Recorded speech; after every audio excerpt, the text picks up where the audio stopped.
Hassan bhai, I send you the resume. Can you please pull your resume? I mean, um, read it, your resume. If you have any question, we can go through it. Okay. Okay. Okay. So Said the UAT is a completely separate role. Okay, just to let you know, it's completely separate role. Okay. Um, Separate role in meaning when they hire you, they will tell you you are working as a UAT tester. It's completely separate thing. Okay, like and the job title itself. Like say they will hire you as a manual tester, fine. But whenever they hire you as a manual tester, but you'll be working as a UAT tester. They will mention that is a UAT tester. Okay, so you Okay. need to like understand this concept. UAT meaning from the business side, from the client side. UAT meaning All right. business side from the client side. You test based on the use case. Okay, you test based on the use. Based on the use. Okay. What's that mean based on the use case? Meaning the way the user will use the application, you're gonna write your test cases based on that. Sometimes they ask you, do you write test cases for UAT testing, or is already the whatever test cases they have, you use those? They say, no, I write my own test cases because the test cases the tester does is a lot of functionality wise, requirement wise the test it. But my test case is based on use case. We at that point we already know the application has nothing wrong, it's working, but I just want to make sure that from the user point of view, we can use those. It is working. So we have to UAT test case is separate. It's based on the user User point of point view of view. completely. Okay. And database backend testing. What's that mean? Front end application. Let's say anything. Let's say you're going for somewhere as a visa, right? In online you're applying for a visa. Okay, you are going to Pakistan in online, you are applying for a visa. So you put all your information, passport number, everything, right? It saves somewhere in the database. So that's backend testing. From data is coming from the application and saving in the database. And not only saving, and saving is one part. And then tomorrow, if you want to change something, your address, phone number, you can change it. So you can modify the data from the front end. From the front end, you can modify the data. Also, when you modify the data, this one thing, and also you can retrieve the data back. Okay, these three things you can save, you can modify, you can retrieve the data. That's backend testing. Backend testing meaning based on the application front end, whatever data we enter, it saves in the proper format in the database. That's we are testing. Migration when we are changing from one database to another database. Okay. Now, one thing I just want to make sure, like I already said that, but that shouldn't be right way to say. When you change the database migration, you have one database and you are moving to another database. Now, Oracle and SQL Server, they are similar. Okay, Right. they are structurally, their performance, they're similar. So from Oracle to SQL Server, if you change, you're migrating from the same company, it does not make much sense. Like if you for any reason, if you can say that you are working Cable Vision and Cable Vision bought another company, like say they bought Time Warner Cable, and then you are moving the data from Oracle to SQL Server, then it's fine. But you are working in Cable Vision and then you are moving you already have Oracle, now you have SQL Server. That actually doesn't make any sense because they're the same performance. Why you are moving from Oracle to Vertica if it's the same company, you know? So in that case, you better say like say Oracle to Vertica or Oracle to Teradata or SQL Server to Vertica or SQL Server to Teradata, things like that. Teradata and Vertica is performance-wise better than Oracle and SQL Server for the database. I mean, sorry, for the data warehouse. Okay, for analytical purposes, they are much faster than Oracle SQL. So, like say Vertica or Teradata, much faster. Okay, so just want you to know that whenever you tell them, it makes sense. Don't say I'm migrating from Oracle to SQL Server. You should say Oracle to Vertica or Oracle to Teradata or SQL Server to Vertica or SQL Server to Teradata, things like that. Okay, and then okay, hands-on experience on working with huge data using Excel mapping, Excel pivot, and Excel queries, SQL queries. Okay, see, Excel mapping or Excel pivoting is like sometimes you can also verify data using Excel. Like say you can pull all the data in Excel from the source, and you can pull all the data in another sheet in Excel, and then you can compare that to cell by cell basically if the table is small. Okay. Now mention that in usually in Excel, if you put more than 1 million record, then Excel is very slow, start working funky. Okay.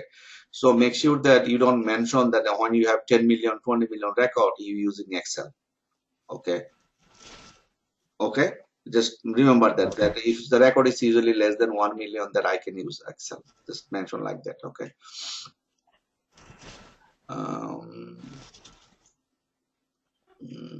See, these are the thing that you have, probably time to time work the data warehouse concept. You can easily explain this thing if they ask you. It's a added benefit. The reason I put it in my mind, if they ask you a question on this one, you can answer. And then Right. they're asking, let's say for a regular database testing, but you have data warehouse knowledge, which other people may not have, Mm-hmm. other people. One of the interview I had, I started the interview after half an hour later. I'm sorry, not half an hour, 15 minutes.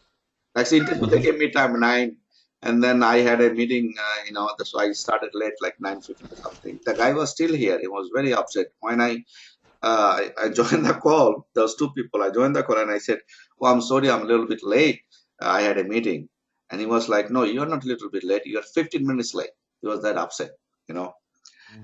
And he was first he was saying, "Oh, I have to reschedule. I cannot.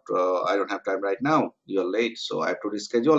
Let's see some time. Let me look for some time." Then he was looking his calendar, and then he was saying, "Okay, why don't you, in the meantime, while I look for another time, tell me something about yourself."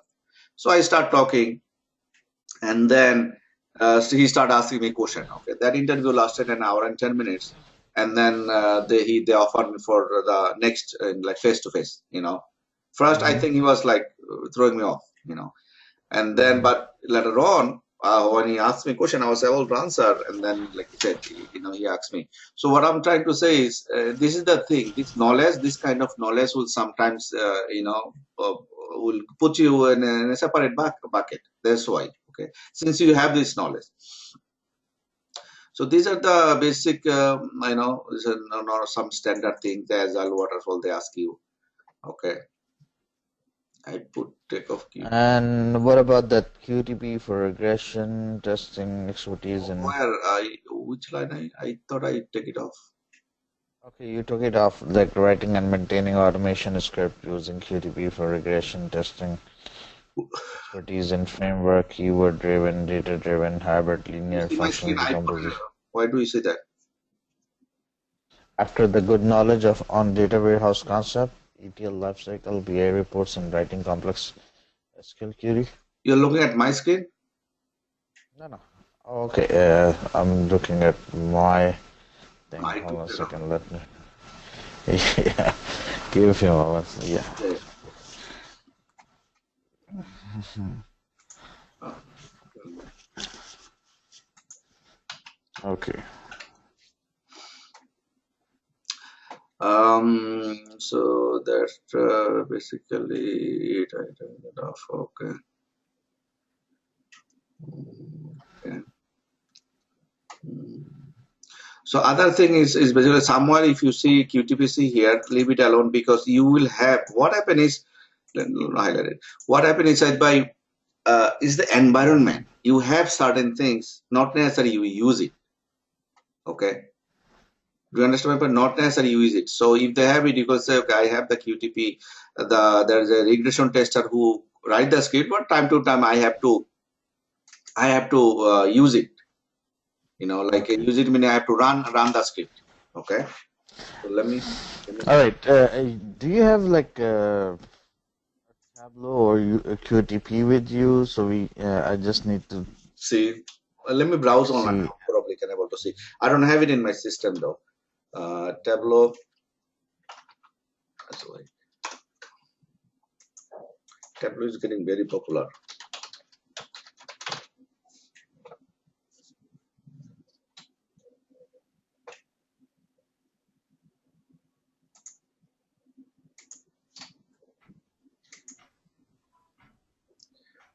save this one as a version 2, Said bhai, okay? Um, I just sent you. You need to send. Yeah, you need to send me. Yeah, I just sent you. So save this as a version 2, and then if you see anything else, let me know. We can talk about it, okay? Um, because like I said, certain things that I know that could be removed, but I still leave it there. Hassan, I already talked about your resume. You already know, but I modify something. You have any question on this one? Arif bhai, main thing from my part, Mm. I need to get really good picture of the project, like to say it when they ask me about the project, right? Yeah. So I need to, I need to get that part really clear, like from really beginning to end, like what is the what is this application is, that customer are using, and they're been benefited from this application. So I need to get that part like clear from my side. Okay. First of all, whenever you work on ETL, it's not an application though. Most of the time, it's not an application. Okay, you're just Is moving the the data. data. Data is there, and then you are using for multiple application, whatever. It's like a thing like that. You are shopping for grocery. So when you're shopping for grocery, you are buying meat, and that meat you can cook a lot of way. You can cook regular curry, you can cook in, biryani, you can cook a different thing, right? So any data warehouse testing is like that. It's not that 100%. Not usually. It's not for a specific application. Okay, is data is there, and that is used for multiple application. Okay, Okay. that's the first thing. Second thing, for understanding, like say, very specific, like you said, is a good, of course, very important. We need to know, importantly, that what I'm doing, but what is the application is, the database is doing for data warehouse. So for you, WebMD, there's two things here. Okay, it's very important. First, you're gonna tell them. Then when I was working, when the project that I just finished, I had two phase. First, we migrated the data from Oracle to Vertica. That was our first phase. So most of the table was one-to-one copy. It was a migration. So I used to write the query in the source data, and I used to run the same query in the target data, and I used to make sure that those query output matches. There was like high-level counts, and then group by counts, and then besides that, data completeness testing, which is basically format. I have to make sure data format did not change, data type did not change, data truncation did not happen. Truncation, okay, format, data truncation, and then truncation, like I said, is very important, and format also. Data type, format, truncation, those are the things do not change. So that was the first thing, to migrate the database, right, from Oracle to Vertica. And then we built a new data warehouse from the existing database versus the new data. So that there we validate the fact and dimension table. So the source used to be our Oracle database, and then also besides that, we had a lot of flat files, like the CSV file, a text file, like say it was fixed length, pipe delimited text file. We used to upload them in the database, and those data used to go to our data warehouse in fact and dimension table. And besides that, we used to get user data. Okay. Besides that, we used to get user browser data, basically not user data, user browser data. It was whenever any user used to go to our website in webmd.com, and they used to browse something, we used to log their data, and those data used to come as a text file and save in the Unix server in an Unix FTP server. So from there, we used to pull the text file, and then the text file used to we put them. First we used to put them in the landing area. From the landing, we used to, for each row, we used to put them in a table, in a staging. From the staging, based on the business rules, business rules, transformation rules, we used to transfer them to our fact and dimension table. That's all. And then fact and dimension table, we used to create different kinds of view, materialized view for our reporting purposes. So we used to verify the text file versus the staging versus the data warehouse versus the view and materialized view. Now from the first phase, the text file versus the staging area, landing area, in that point we used to only do like make sure that all the data are being loaded. If I have, let's say, 1 million record in the text file, I used to make sure that all of the record are transferred there. Okay, that's the first thing, that nothing left. And from the landing to staging, we used to pass the data in a table format. And then after that, business rules wise, we used to apply the business rules in the source and see what are the record are being populated, and if anything is that is not violating the data quality rule. Those are the things we need to test. Is it okay? Makes sense? Yeah. That's all basically. I mean, whatever I told you, that's all basically we do. Now, application point of view, it doesn't make any sense probably. Like application testing is different, but data warehouse testing is completely different. So you are dealing with data. That's the whole thing. You're just dealing with data. Data is coming, and you're just putting the right data, and the data that is not required extra, like discarded record, you just throw them out. Okay, that's all.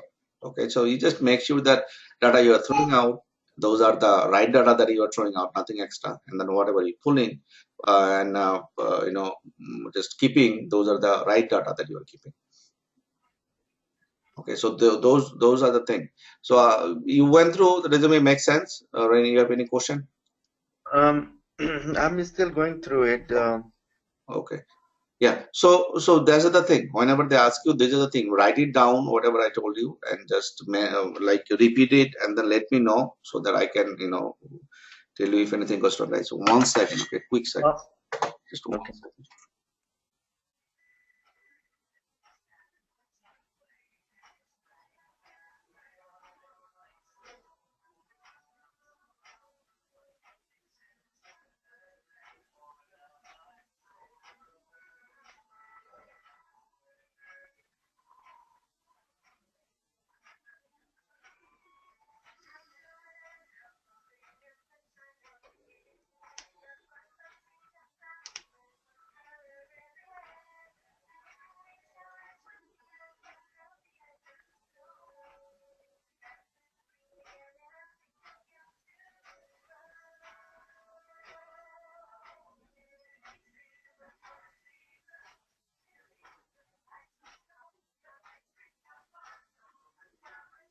Sorry, guys. Yeah, tell me. No problem. So Arif bhai, for the BI tool, Yeah. as ETL tester, 1 second, Hassan. the BI. 1 second. Okay. Said bhai, can you please go through also your resume so then we can talk? Okay. If you have any question, we'll discuss it. Okay. Yeah, Hassan bhai, sorry, go ahead. The BI tool, how much as a tester I'm involved in using it, because BI tool is for the business analysis people. They use that tool. So right? Hassan bhai, you had a background noise. I cannot hear you. Can you repeat it? Sorry. I say the BI tool. Yeah. आपने OBI and SSIS they are set. Not SSIS. See, very, very important. It's super important. This kind of small mistake, it's going to screw you up. Like the tool wise, you have to understand which tool is being used for what. If you do not know, don't mention it. Let's say BI tool for reporting purposes, not SSIS, SSRS. SSRS, sorry. Yes. I'm just saying, if you mention this kind of thing, that means you don't know. It's a big issue. If you work on that, this kind of mistake will never happen. Like, like say, in Informatica is used for ETL, not for BI. Not for BI, right. That's right. Okay, yeah, go ahead. So, the BI tool, how like as a tester, do I use that or no? Yeah, BI tool as a tester I use, but not to. It's not a testing tool, right? It's a reporting tool. A reporting tool, right? To report business people, like say you have some data. Let's see, pull some report. Let me. So Arbay, if you're saying like we do BI testing, so what it will A be report. like it's related to the reporting testing, right? So Yeah. the report that is coming up is correct or not? Yes, that is correct. That is correct. All right. So if they say, okay, how you do the BI testing? So which tool we use? Like we use like a particular Yeah, tool for that? No, just writing query. Just writing query. Just running it. Let's say this is one of the thing I just got it from internet, right? See, this is let's say you see my screen, right? This is a Tableau report. This is the Tableau report. Okay. Okay. Now what do we do here? What do we test, right? Now see all this data that you can see. The middle, see there is some number, right? There is some graph. As you can see, there is some graph, and there is some number also. Graph number. Now the graph is displaying the graph, but is coming from numbers, right? yeah, The graph that you see is coming from number. Right. So here we don't use any tool to test it. We use tool meaning like SQL, writing SQL query. Right? That's it. Now this data is coming from table or view or materialized view, right? Okay. This data is coming from table. Table meaning data warehouse, like a fact dimension table. Okay, it could directly come from fact dimension table, but most of the time, like say I would say 90+% time of the time, they create a view for it or materialized view. Okay. So this data is coming from view or materialized view. So let's say here is coming, it says card square or something, 16,000 something. So we need to make sure this in the database we have 16,000. We don't have 21,000. So we All right. So just do the select query or select view, right. We check it out and see like if that number is correct or not. right. So we write a query in the database, data warehouse or view or materialized view and see what number is coming. Because this thing is coming based on a rule, business rule, right? So we use the business rule meaning the whatever the condition, right? So we use like select count all from this table where we put the business rule and see what is the count you're getting. And then we just compare that. Now here one thing, see, it says top 10 customers, see top 10, right? And in the left side is the top 10 product. You see this? See, this top 10, how do you get top 10? How do you get top 5? How do you get top 20? Remember we did function, dance function, dance rank function. Remember? Rank function. These are the rank function. Yeah, these are the thing we use. Because on the rank function, it give you a rank, right? Dance function is a non-sequential, right? Rank function is ranks skips non-sequential and dance rank is skips like if there is a common rank skip that the next one. So those are the function we use, right? Once we rank them, then we can usually pull where less than row number is equal to 10, 5, whatever, right? It's going to give you only top, right? Row number, we can use row number function and then select where row number less than or greater than is equal to 10, right? So first you rank them in the rank function. Yeah, sorry, go ahead. When you say top means I don't want to get confused. Top means the top row, like number from 1 to let's say 1 to 10, or the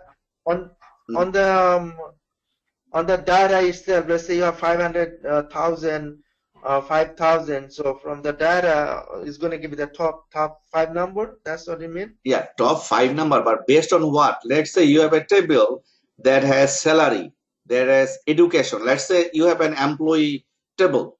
Now on the table there is a name, like say your name is saying you making how much money, and then what is your education, and then what is your position, and then is I have my record there. Same thing, side by side record there. Now they want top 5. Top 5 on based on what? Based on salary, based on position, based on education, you know. So first you have to sort them based on what? Do you understand? You have to sort them. Let's say you are a salesman. So they want to give bonus to top 5. So whoever sell more, so you have to order them based on the sales, right? And then you're gonna pick top 5 from the list. Make sense? Yes, yes. First, you have to rank them, right? Organize them, order them based on whatever the criteria is. Then you pick top. It's not random top. Okay.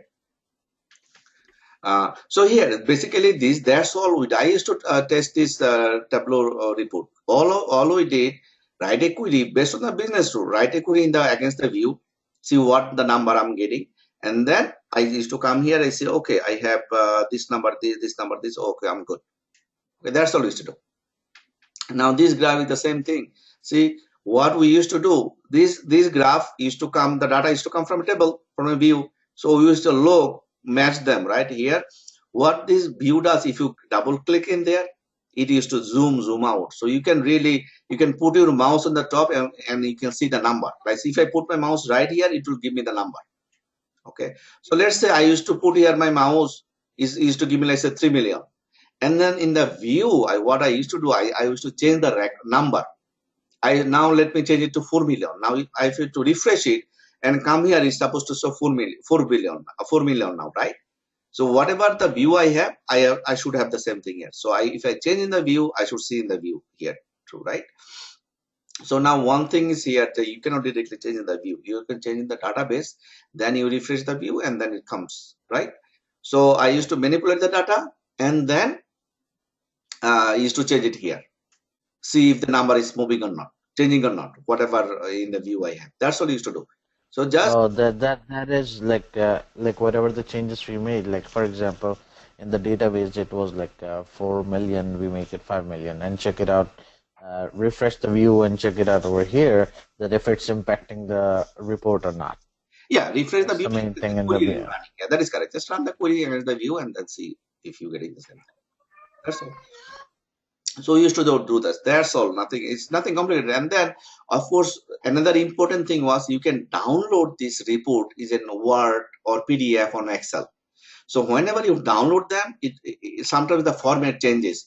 Let's say for simple, this whole thing, maybe maybe 25% of the map is cutting off. It's not on the what Microsoft Word is living or PDF.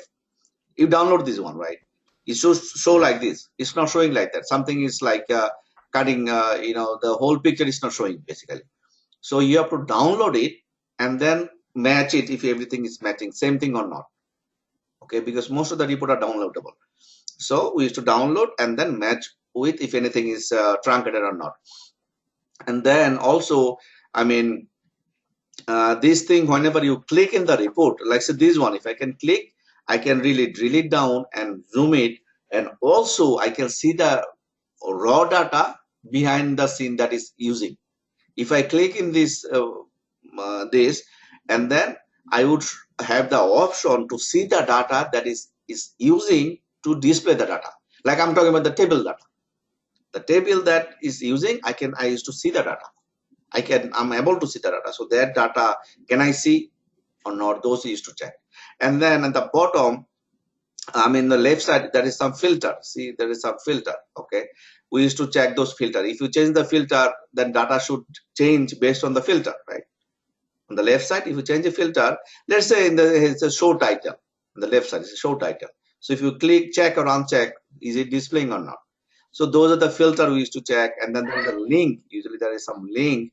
If you click, it just do certain things, like a regular hyperlink text link.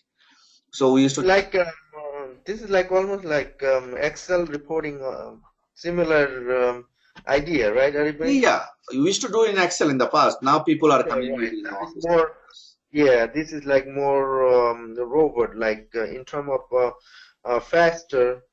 This works faster than the Excel. Yeah. It's like more dynamic, More dynamic. That's right. That's the thing. Like if you change in one place and every people can see the changes. In Excel, you send them attachment or something, so it's static. No, it's not changing. But nowadays, Excel is much more advanced. Also, Excel you can put it in SharePoint, and the data that behind the scene, if it change, then Excel report also changes. Excel is getting much more better. Now, business people use Excel a lot. Programmer doesn't like it Excel because they build this thing. It's much more efficient and things like that. but business people like Excel, so they still use Excel. Excel is okay. Anyway, SharePoint. What we will do in the SharePoint? Okay, SharePoint is very important in any interview. They might ask you, or if they don't, you have to somewhere mention that SharePoint. Okay, let me see if I Google, I find something or not. Give me 1 second. Okay, let me see.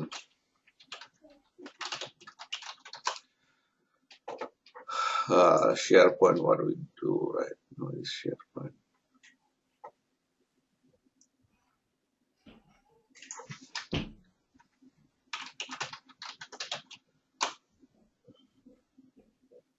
I'll explain, but let me just see if I can find something.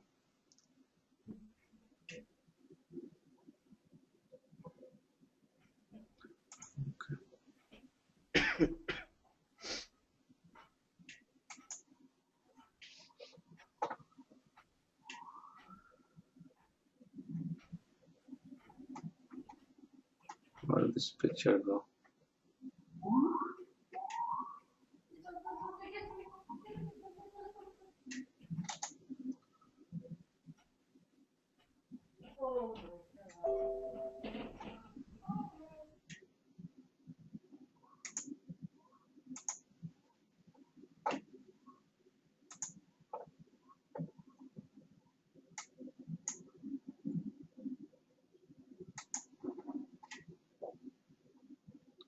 Oh, picture quality is really bad.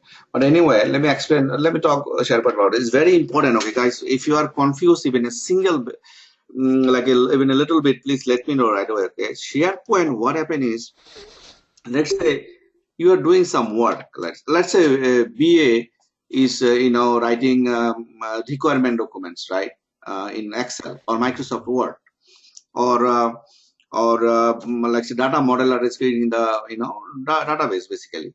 So whatever in the team people are working now, they put them in somewhere, some shared drive that anybody can see and use, right? It's for the team, right? So 10 people are working now. Whatever developer is doing, not like whatever his work is, like say I don't, let's say he's writing some documents, and the team, other people in the team needs to see it. So how he's going to send it to you? He can send you an email, right? That's not a good way to do. So what he does, he puts his document somewhere. Let's say you have a test plan. The first thing we do when we start a testing, we write a test plan. Okay, so we have a test plan. Now my Scrum Master or developer or VA, they wants to see it. Everybody wants to see it. What I do, I put it somewhere in the computer, somewhere, so that anybody can see it. Okay, put it somewhere. Now that somewhere is the SharePoint. SharePoint is a software where they let you share your document with everybody that you want to in the team. So as you can see here, is nothing but a hard drive. You can think like in a normal, to understand, it's like a hard drive. You are saving it there. Everybody has the access to it. I mean, whoever has the access can see. That's all.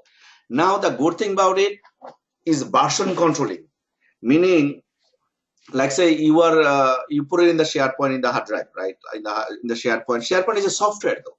Okay, it's like like Dropbox, same thing. You put it somewhere, anybody can see. Now, whenever you put it there, let's say you put your test plan, right? Now everybody is looking at it fine. Now your developer is thinking, okay, I need to change it. Can I change it? Let's say he should not, but he is thinking he want to change it. Now you are also changing it, so he cannot change it at the same time. Not two people can edit the document at the same time. Hundreds of people can view the document at the same time. That's not a problem. Can view it, but they cannot edit it at the same time. So there is a version control, meaning it's like one copy always there, latest copy. Now you have a copy now, like I said, version control. Let's say you are changing it every day. If you wanna go back to, like say 2 days ago, whatever the documents was, you can go back. They save every single changes. Whenever you make some changes and you save them, you have to save them. They put a version control there. That's a version 1, 2, 3, 4, 5. So you can go back.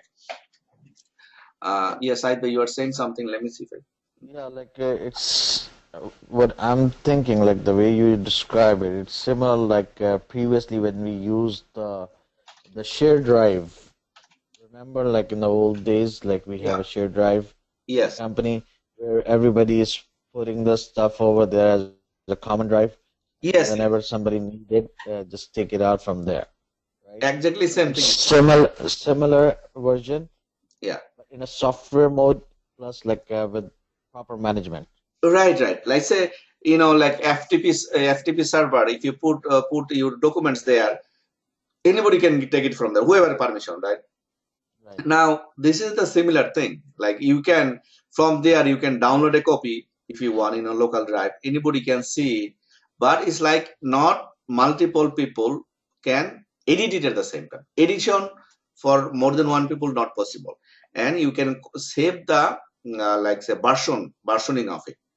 Whenever you save it, it will be saved like incremental version one, and then version 1.1, version 1.2, 1. All right. Things like that. I wait, then I just need to ask you one thing. What's the difference between the SVN and the SharePoint? Okay, SBN is a similar thing, but the purpose is different. SharePoint we use for our regular documents, right? Regular Mhm. documentation, whatever we do, like every day-to-day work. Now, SBN Right. is not used for day-to-day work. Actually, it's work for production. SBN is mostly used for production, meaning whenever you have something final, not day-to-day work, you have something final, and then the final product you put it in SBN for production. That's the purpose. Now, if you want to put in the SBN day-to-day work, you can do that. But that's not the purpose that SBN is built on.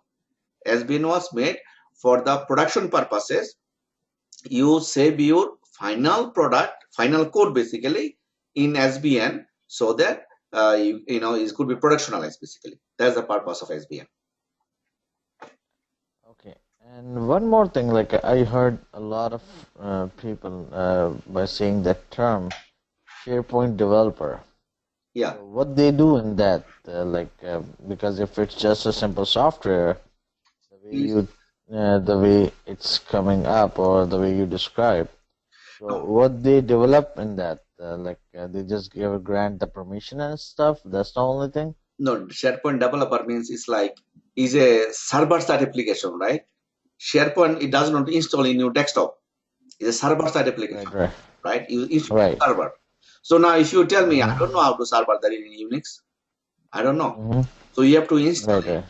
and then it's like a net internet. Like say for each document, as you can see, each document has a link, hyperlink. So it's in the server side. Now you have to Mm-hmm. install it and then put it in the intranet so that people Mm-hmm. can use it. And you have to give them permission. You have to create the project. Under who project, you have to give permission to people who can use that folder. It's like for each project could be each folder. And for each Mm-hmm. folder, there could be certain people included in there, right? So you have to customize all of this. Like ALM also, like you have multiple project. Now, if you have a project and I'm using a different project, I cannot see yours, you cannot see mine unless you have permission. So same thing in SharePoint. You have to install it and create project, and then you can customize it. Like you can create form actually. Like say in SharePoint also you can log defect. You can Mm-hmm. log defect, and then you can track issue in your ticket. Track issue too. You can create a form, and then every time like say I can create a form, and if I submit, certain people will receive the email, and then they modify their status, and then you will receive an Mm-hmm. automatic email also. So those are the things you can do a lot of things actually. I like sharing like simple documents. Sharing documents is one thing, and also you can do other thing, meaning you can create a form and then to Mm-hmm. track something, basically create a form to track something, create a defect. I mean, you can also create a like say ALM like ticket, create a form template, and you can Mm-hmm. create it, submit it, people will get email, and if every time if there is changes, people will automatically get email, things like that. They can do certain things in there also. Oh, okay, all right. So it's similar like that. It's Ticketing, like a group email type of thing, also like ticketing system. ticketing system. That it will, yeah, it will goes like whatever the things update on that, it will goes to everybody with the same, and whoever in that group, particular group, it will get them. They will get the email related to that. Right, right, Whatever changes that made. All right. right. You can create a simple form, and then Mhm. every time there is an update on this form, everybody Mhm. get an email, whoever is involved, whoever created the ticket, whoever involved in the team, so then you can follow a task. Basically, what is the status of the task? You can do certain things like sharing documents is one part of it. Okay, and that's the most important part, and that is the purpose of this document. But other thing you can customize, to it also, is the thing.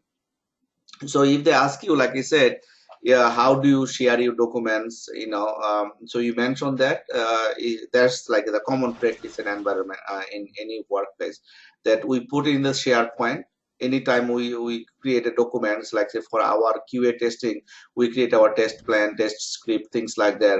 It's in ALM, that's one thing. But if we create any Excel, Word, like test plan or anything, that we want to share with our team, or not even share with our team, like if I want to save it somewhere for our testing purposes, we can put it in the SharePoint.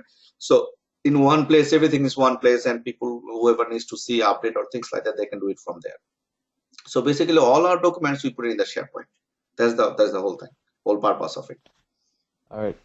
Okay. One more thing. I was checking it out. It was showing me Clear. So what Clear is? Oh, Clear is another tool. Clear is IBM Rational, I think, a similar tool. Clear, I think, is a bug tracking. Give me 1 second. I'll check right now. Is a testing tool. Is Rational, IBM Rational Suite. I'll tell you. Like let's say HP. HP has ALM, right? HP has QTP, right? Those are testing tools. Same thing. Clear is another tool. I think it's Rational. Give me 1 second. I'll just find it right now. Clear.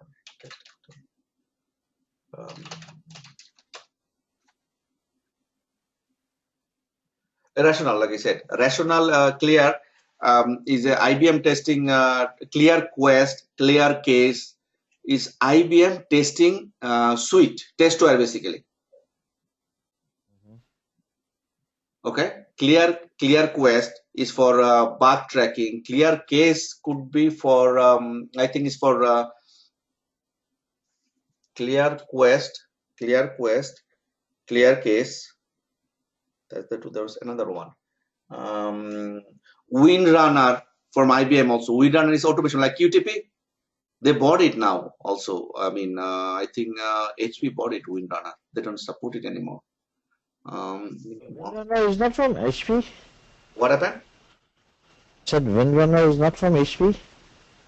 Windrunner, they don't support it. Yeah, it's from HP. That's what I'm saying. They don't support it now. They used to Okay. use it before they bought it QTP. QTP, they bought it from somebody.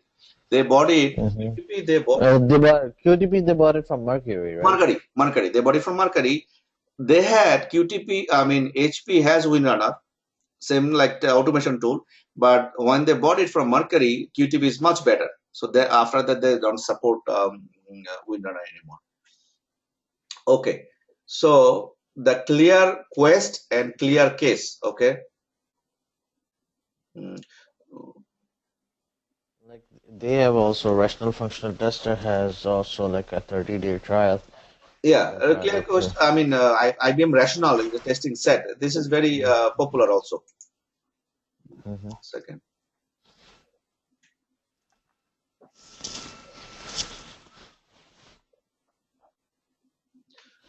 And did you hear about Oh, Clear Case, anything related? side by Clear Case is a CM tool. It's from IBM. It's a CM, configuration management tool. Okay. Clear Quest, I think it is for bug tracking, but let me just double check. Yeah, Clear Quest is a bug tracking tool, and Clear Case for CM tool, configuration management, versioning control. These are the things you use. So those tools, sideways, is important though. Like you mentioned, is a good thing. Just take a note quickly. Sometimes they may ask you, "Do you work on Clear Quest?" Then you can say, "The Clear Quest I don't work, but I work in ALM defect tool." Right, ALM defect module. So if you know what is that is for, you can mention that what you are using that for. Like what are the alternative you know. So clear case, clear quest. Those are the tools. Just make sure you know what they are for. Bugzilla is another tool. Is very open source. Is a bug tracking Yeah, tool. Is very like Jira, Bugzilla, these are the one that Bugzilla. Yeah. yeah. So that's also popular, but nothing compared with actually ALM. So you just Jira is free or not? Bugzilla is free. Bugzilla is free. Yeah, but Rational is not. Yeah. IBM testing tool is not free. It's actually expensive. It's for money, but what about Jira? Jira is expensive. Jira is not free, but it's not that expensive. Right. Yeah, Jira is not free. Jira really is not free. Those are mostly used in Agile. Yeah, Rally also is similar as ALM. Really and Jira, they are similar. Really and Jira. Now, ALM is a little bit different. ALM has much more thing compared to Jira and Really. ALM is mostly, like said, tracking tool, bug tracking tool, and also is called repository, repos tool, meaning you can save all your test cases, requirement, defect, everything in there. It is mostly for waterfall methodology, ALM, mostly waterfall. But in Jira or Really is Agile. They have specific gadget in Jira and Really just for Agile. Agile That purpose. is they're designed for Agile. That's the purpose. Like say, if you know that you will be doing Agile, you should get Jira than ALM. But if you know that you will do waterfall, then you should get ALM. ALM is like manual testing purposes. Waterfall wise is very popular. Depend on like what kind of like development approach you'll acquire. Based of that, you pick up the tool. Choose your own tool. So Jira is like I said, Jira is very popular for Agile. And now we are Give me like 5 minutes, I'll be back, right? yeah, okay. Hassan bhai, you there? Yeah, Arif bhai, sorry, আমার computer আজকে একটু acting up করতেছে. Oh, I was kicked out. that's fine. I have question. I know we went through it. I just wanted to get a little bit more clear picture about the ODS. Okay. ODS, is it like when we do ETL, we have the source, then we take it to we extract it to the staging. From staging, whatever business rules applies, then data loads to the warehouse. From there, we do reporting, use the reporting tool OBIE or SSRS, right? Yeah. So in between that, what roles does the ODS plays? What is ODS? Operational data store. Data store, right? So that serve as a source data. Source data. ODS can be a source data, operational data store, meaning daily transaction that is happening is stored there, right? Daily transaction is happening is stored there. So that's the source, right? Source there. So it can be used as a data source in our data warehouse, and also we can sometimes the purpose of it is like operational data store. It's like a database, nothing but a database, transitional database. ODS is like a transitional database, but the format is designed in a way that if you want, you can run some report format. You can query from ODS to create some report. ODS is nothing but a database that can be served as a source of a data warehouse. We can extract the data from a ODS and put it in our data warehouse. And we can also write some query against the ODS and create some report. So ODS is a source of our data warehouse, and also ODS we can write query to create some not a good report like data warehouse, not a historical report. ODS does not store historical data. Okay, ODS doesn't have historical data. Transactional data is day-to-day data is right. Day-to-day data is there. It could be maybe a few weeks or a week or few weeks, things like that. So we can, or month maybe. So we can use that ODS as our data source for our data warehouse, and also we can write query against the ODS to create some report. That's So in a way, so ODS is like it is like kind of serving as a storage database, and it's designed a way, but not full-fledged like data warehouse. But in some way, you can do some reporting, not right, full-fledged right. reporting. For Okay, limited time frame. For a limited limited. time Okay, frame, you can all do right. some reporting ODS. Yeah. So Okay, that's I just that's purpose serves as also two things, right? One is source of a data warehouse. We can pull the data and put it in the data warehouse, and also we can create some report. that's That's the report. Okay. So Yes, Arif I bhai, think. on my resume, right, I see 11 years of experience in ETL or ETL and automation. yeah, So if they ask me how many years of experience you have on ETL, 7. um, What happened is seven, in data warehouse, I mean, I'm just giving you the standard there, so I put it in here. Usually ask like say around 10 years experience around that range. So if you put 5, 6, only in whole, not in ETL. In general, they want you to have like at least 10 plus experience in IT. In IT. Okay. Now you and have some experience already, I mean, experience meaning Selenium QTP. So that's an added benefit. So that's why I put it, on that one. So then you can talk, about it. um, so my second question is in ETL testing. I don't know if there any automation tool or Yeah. it's just to for my knowing purpose. So if they say if you have used any automation tool or not, or I should say just I have used the SQL query to write test cases and validate the business logic, Okay. Yeah. right? Cool. Let's Because if say you you know, mentioned them, like they ask, I also had this question. They asked me, I said, I have the tool, but I don't use it, which is the Informatica DVO. DVO, data validation option. You can write it down. DVO, data validation option. DVO.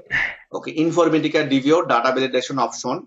I told them that I have that, in my environment, but I don't use it. I prefer to write the SQL query, and then, it has more control. I like writing queries. This is what I told them. Okay. Give me 1 second, guys. I'll drink something. Okay, 1 second.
Sorry. Yeah, so automation tool you use, Informatica DVO is very popular tool in data warehouse testing. You can say that I have that. I mean, it's 150,000 per user per year. License. 150,000. Yeah.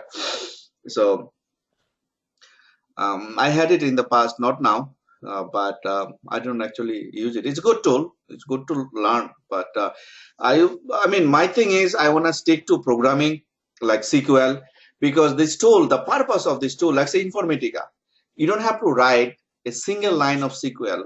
If you are good at Informatica, you don't need to write a single line of SQL, single line. I mean, you don't need to, but people does it time to time here. And very simple queries, sometimes they put it in there to do some task. But if you don't want, you don't need to write anything. So then eventually, if you don't practice, you forget. Programming, you don't practice, forget it. It's out of your sight. So it's a good practice to have. Okay, like say Informatica. Right now we have it for testing. If we want, we have a QA environment, we can use it. But I don't use it for testing. I mean, if I can use it for create mappings like development point of view, then it's okay. You're learning something different thing. But for testing, if I use it, then I'll completely forget the query thing. So Arif bhai, yeah. Question about Informatica. If someone really know the Informatica, Yeah, really good, yeah, but without having much knowledge about SQL query or complex query yeah. to move the data, is there any possibility for them to have a job in Yeah. like development? Yes, yes. If you know Like very you good mentioned, Informatica, I mean, Informatica is, as you said, is like I think it just uses the business logic sometimes just to move the data. You can use it in there yeah, to let's say aggregate the data or the data that the table columns you don't want in there. All this stuff like I mean obviously that's why the Informatica is to eliminate the query, just to you can connect it and just move the data around. yeah. But if someone knows Informatica really well, I think you mentioned long time ago when we were doing class with you, you said Informatica developer. That's what you said? Yeah, yeah. So they can Yeah, of course. But here is the thing. What happens is if you go for Informatica developer job and interview, they will ask you some level of query also. You need to know. You will not be using it a lot or very minor, maybe not even 1%. But the concept you have to have. You have to have that background to know how to write the query. Because like say joining or setup or how this thing works in query, and then you have to implement it in the tool without writing them, right? So you need to have the concept. You need to know how this thing works. That's why they will expect you to know. You need to learn query anyway. You will not be like I say using it, but you will need to know. Okay, so without knowing query, you can do your job, but you will not be able to get a job. get a job, right? Okay. Because time to time you need to use it though, actually. I mean, what happens is sometimes it is easier to write it like two-line query than do it in Informatica. Sometimes it happens in the mapping. Okay. So in that case, you need to know what is more efficient. Let's say the last project that I worked in Informatica, I think it takes 3 to 5 hours or 6 hours, 3 to 5 hours, something like that, to run the mapping maplet job, to run it, the whole workflow. But the script that I put it in there in SQL, there was a SQL server. It took usually 2 hours, much faster. Okay, so sometimes it depends which is faster, more efficient for it. Arif, another question for my Said, are you there? Yeah, I'm here. I'm here. I have a question, but let him ask first. Okay. Yeah, Hassan, go ahead. Guys, sorry, before ask the question, going forward, we will go through some database thing, of course, but we'll concentrate more on like environmental issue. environmental question. Okay, more concentrate on how, like, we work at work, what kind of situation we face, and then how do we solve it. Daily life, day-to-day work, what happens, kind of thing. Okay, those will concentrate more from my end. Plus, of course, the database. We have certain things also we need to know. Okay, I need to show you, so which we will do. Yeah, Hassan bhai, go ahead. Now, I was talking about you have read me something like tell me about yourself. So in that regard, if I go for the ETL tester, I have to update that, right? Few things. Yeah, update whatever I just told you. Whatever I just told you, that's all that you can say. Currently, I did in my work, I did completed two things. It was interface first, the data migration, and second thing was building a new data warehouse.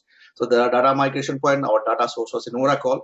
So we took all our data from Oracle and converted them in Vertica. Now in Oracle, it was written in PL SQL, but in Vertica, PL SQL doesn't work. So they had to rewrite the code in SQL, in standard SQL. So we just, whenever we pull the data, move the data from Oracle to Vertica, there was a lot of views which was created on this based on these tables. So for us to move the data, make sure whatever data we had in source and target, they're the same, and then view that was written in PL SQL, we have to make sure that the views also have the same data. So we also write the query against the view, and then write the query against the target view, and then compare them. So that is done, and then second, we're building a new data warehouse. So first we put the data in our staging. From there we use our or you could say landing also, staging, and then from there we use our business, based on the business rules, transformation rules, we used to put the data in our dimension table, fact table. So we validate the data in that point, like truncation, format, data type, and then fact dimension table compare, duplicate, null, incremental load, things like that. We validate everything. So those are the things you're going to mention. Like I told you before, that's it basically. Okay. So when they ask me, tell me about self, that's what I can. Yes. Yes. Okay. I'm going to tell them this is the one thing, the current project I'm doing. In the past, you're going to mention that this is the current project I'm doing. Last couple projects I did this. In the past, I also did some automation in QTP and Selenium. So QTP, what framework, data-driven framework, let's say we use. I used to create the framework and create our test data in Excel and pull the data from Excel, put it in the application, write the test cases in Excel, and then after running the test cases, we used to write the status of the test case in the Excel. You can mention Selenium is the same thing. That whatever you did, framework-wise, TestNG, or whatever you use for testing. Tool-wise in Selenium, you could mention like this. You know that, like Selenium thing. So those are the things you mention. Mention the first thing is data ETL thing, and the second thing you're going to mention you did some automation on Selenium and QTP. That would be all. Okay, Arbi, like few things which I was checking out on the resume, like getting data from the text file. Yeah. And getting data from the UML. Yes. UML or XML? UML, no, XML. UML is different thing. XML, sorry. UML is different. UML is like just UML is what I was thinking because I already go through with that. UML is just a flowchart type of thing, right? The flowchart, unified programming, unified programming language. It's a flowchart. Yeah. It's nothing but. It's a flowchart, right? Is flowchart is like a complex business logic, business data flow. You can, write it there so that people understand documentation. Right. So getting data from the XML and getting data from the text file. That's what I need to know, like how we will do that. Yeah, actually, this is also my plan to show you. I wrote some SQL loader XML. I wrote, see my screen. I create some simple script to show you how this SQL loader works. It's very important. That was my next thing to show you how to load like a CSV file in database. It's very important. Okay. I'll show you this. I have some sample. Okay. So before that, let's talk about other thing like resume wise, project wise. project-wise, resume-wise, environment-wise, and then I'll show you this. Okay, I had some, like it's a sample script. I'll send you, and then we'll discuss. It's just a control file, batch file, control file that we need to know, and certain things you need to memorize. They ask you how do you do that. What is control file? What do you have in the control file? What do you have in the SQL loader file? What do you have in the batch file? And sometimes they ask you, they want to know. So if you have even a small amount of like writing it and then practicing it, then you can explain. Okay. In my current job that I'm working right now, it's in my current job. Actually, I really like it. The reason is we are 3 member in ETL team, 3 of us, and both of them are like say higher qualification. Like one of them is developer, and one of them is DBA. He's a full DBA. Still, she works like different projects. Sometimes, weekend and they are in as DBA. The other has his developer, and he's not a regular developer. This guy is a genius. He knows like database development, and also he knows data model development. He can create like one of the project. He created the model, full data model. He created. So, like say data modeler, database developer, and the other one is a full DBA at the Federal Reserve Bank, and they're full time. So qualification-wise, they're really high qualify. And the good thing about it, their standard of work is very high, right? Their standard of work is very high. So I get to learn a lot, like learning it a lot, not from them. I'm saying not from them, but their standard is so high.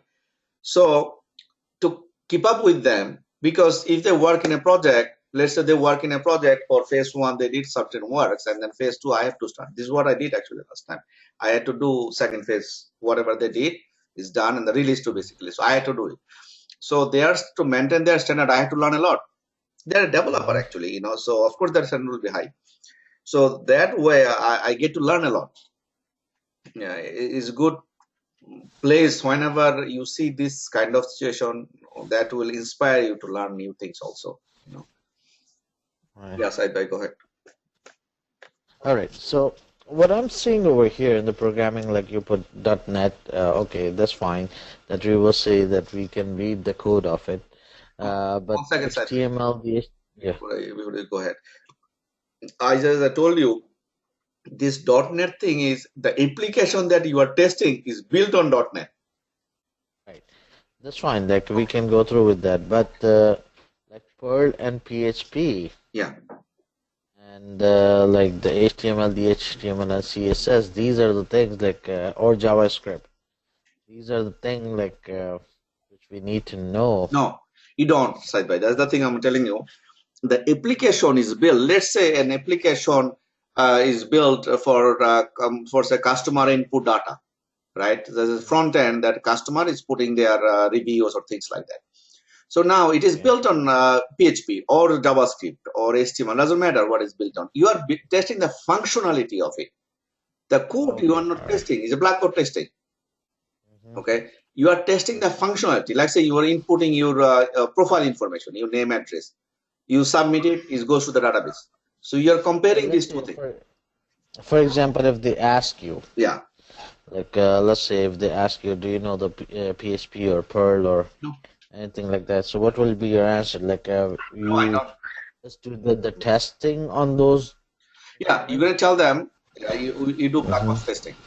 So no, I don't. I do black box testing because I test the functionality wise. So when the UI is ready, they send it says they do a QA deployment. When the UI is ready, they do a QA deployment, and then I execute my test cases. So let's talk a little bit more to understand it. So what happened is the developer is their environment, they are testing something. I mean they are developing something, right? So the code that they have, they put it somewhere from their folding. Let's say for simple HTML or something, right? You write a code, you save it somewhere, and then you pull that code in the IE, and then you see the web page. So same thing, they have a code, and then they save it somewhere, and then they can see it in the Internet Explorer or Firefox, whatever. It is a web-based application. So that code, whenever they finish developing, it's very important to understand. They're developing something. Whenever it is finished, they deploy it to QA environment.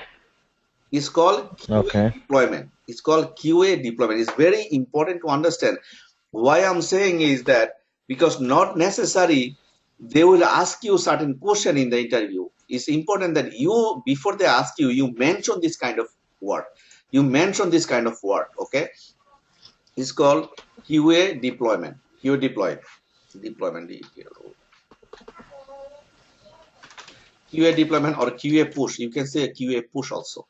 Okay. Whenever there is a QA push or a QA deployment happens, then I start my testing. The developer is developing something, and once they finish developing, they do a QA push. Okay. They do a QA push or QA drop or QA deployment, whatever you prefer, QA drop. Okay. Whenever the development is completed, they do a QA drop, and then I start my testing. So the link that I have, testing environment, I have a link. I click in there, then the user interface opens up. So all the functionality that is ready to test, then I execute my test cases based on only those functionality. There could be certain things in there that is not ready. It's there, but it's not ready to test. They have a defect. They already know that there is a defect, and they're working on it. But their functionality, certain functionality is ready. They know that it's working fine. Development point of view is ready, so I'm testing those. So after they do a QA deployment, okay, you understand the code they have in one place. Now they're moving to another place, which is QA place, and then from there I have a link, and then if I click in there, then I see the UI. You understand this one? Okay. It's very Yeah. important because, like I said, you use this kind of word, QA drop, okay, QA push, QA deployment. You can say QA drop if you want, okay, whatever. But use this word to mention that once there is a QA drop, then I start my testing. Now, the important thing is how he is developing based on the user story, based on the requirement, right? Right. Now, whenever you work on an agile, and if you mention that you're doing Zira, then you mention user story. Don't mention requirement, because the same thing actually, but it's like environmental wise in agile they use user story. They call it user story. Stories. Okay, that's all. Because in Like it's a business point of view requirement, right? yes, this is how it is like called. It's same thing, but this is how it is called. So because in agile, who does it actually? The product owner who will be using the software, basically, who wants to make the software, he put the requirement. He wants to see this. This is how he put. I want to see an Excel report. And in the Excel report, I want to see this 20 column. That's all that he's going to say. So there's a user story. I'm as a user, I want to see in an Excel report with these 20 columns. That's all. So now how you are going to build it, there's up to developer, there's up to data modeler, there's up to data architect, tester, how he's going to test it, those different things. But this is how they put user story. So mention that word is super important, Said Bhai and Hasan Bhai, whenever you talk to use this keyword. You have no idea how important to use this kind of keyword whenever you talk. Now they are not going to ask you what is QA push, what is QA drop, what is QA deployment. You need to use this word whenever possible. Okay, so please pay attention to this kind of word. You have no idea how important whenever you talk, whenever you talking using this word. That's why I'm really like emphasizing with this kind of wording. Okay, so you're going to tell them whenever there's a QA drop, and then you start testing the application. You write, just execute the test cases, whatever is available to test. That's all basically, and you write your test cases based on user story. Okay, based on user story, you write your test cases and make sure those are working. That's all. Yes, I'd go ahead. This is what I need to know, and so let me see what else. Okay, yeah, take a look, and let me talk this thing also. Like here is the thing, how this actually start working. Okay, the grooming session. Remember we talk about grooming? Yes. This is a super important concept, though, okay? Do you remember what is grooming? Guys, can you tell me? 1 second. Hassan bhai, what is grooming? You're talking about the backlog refinement? Grooming, yeah, grooming is backlog refinement, no? Grooming is backlog refinement, right? Right. So basically, Backlog refinement is very important. See, these are the thing. I don't know. You guys don't study daily basis. How come you don't know this kind of thing? It's very basic in sprint, right? Very basic concept meeting. I think you guys don't know this thing is because you guys don't practice properly. See, I had a student when I was in 11th grade. I had a like friend, he's very brilliant. He's an excellent, guy. From 12th grade, from 11th grade to 12th grade, he failed in one of the subject, biology. In intermediate class, he failed. But he is very brilliant. He failed because he was studying the wrong thing. Meaning, in our country, there are certain questions that you have to study, and then you pass it to good. So he was studying the wrong thing, and then he failed. So he was so upset. He was crying and everything. He's a very, very brilliant student. And then in 12th grade in university, he was like topped in university, like Dhaka University is one of the best in our country. And he was, I think, top 20, 30, something like that. He was one of the top student in whole entry exam. He was that brilliant. But I'm saying that guy failed in very normal class, bio, just one class he failed because he was studying the wrong way. He was saying, oh, why I'm studying this? I should not study this, I should study that. So learning approach is super important. If your learning approach is wrong, it's going to take you way too long to learn it first thing. And before that, it will not be efficient also. Efficient meaning you learn today and tomorrow you'll forget. So that's why I'm guys telling you over and over again, you're going to take note in like regular like notebook like this, right? And at the same time, you're going to create this index card. See, I have this. You guys see this? I have this index card. I have it in front of my table. You know why? Because whenever I learn something, whenever I sit down to study, I create an index card. If I see something new, I put it in the index card and then I clip them. See, I clip them. See, it's clipping. So I do that. And then I have a bunch of, index cards. And then I review them. I review them when I go work, in the train, bus, or I'm sitting down in the sofa, or before I go to bed for 10 minutes. I put it in, it's right next to me. 10 minutes before you go to bed, like 10 minutes, you just review them. 1 or 2, 3, 4 slide. This is the way you need to study.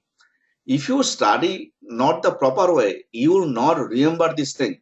You will go crazy before the interview. Not only before the interview.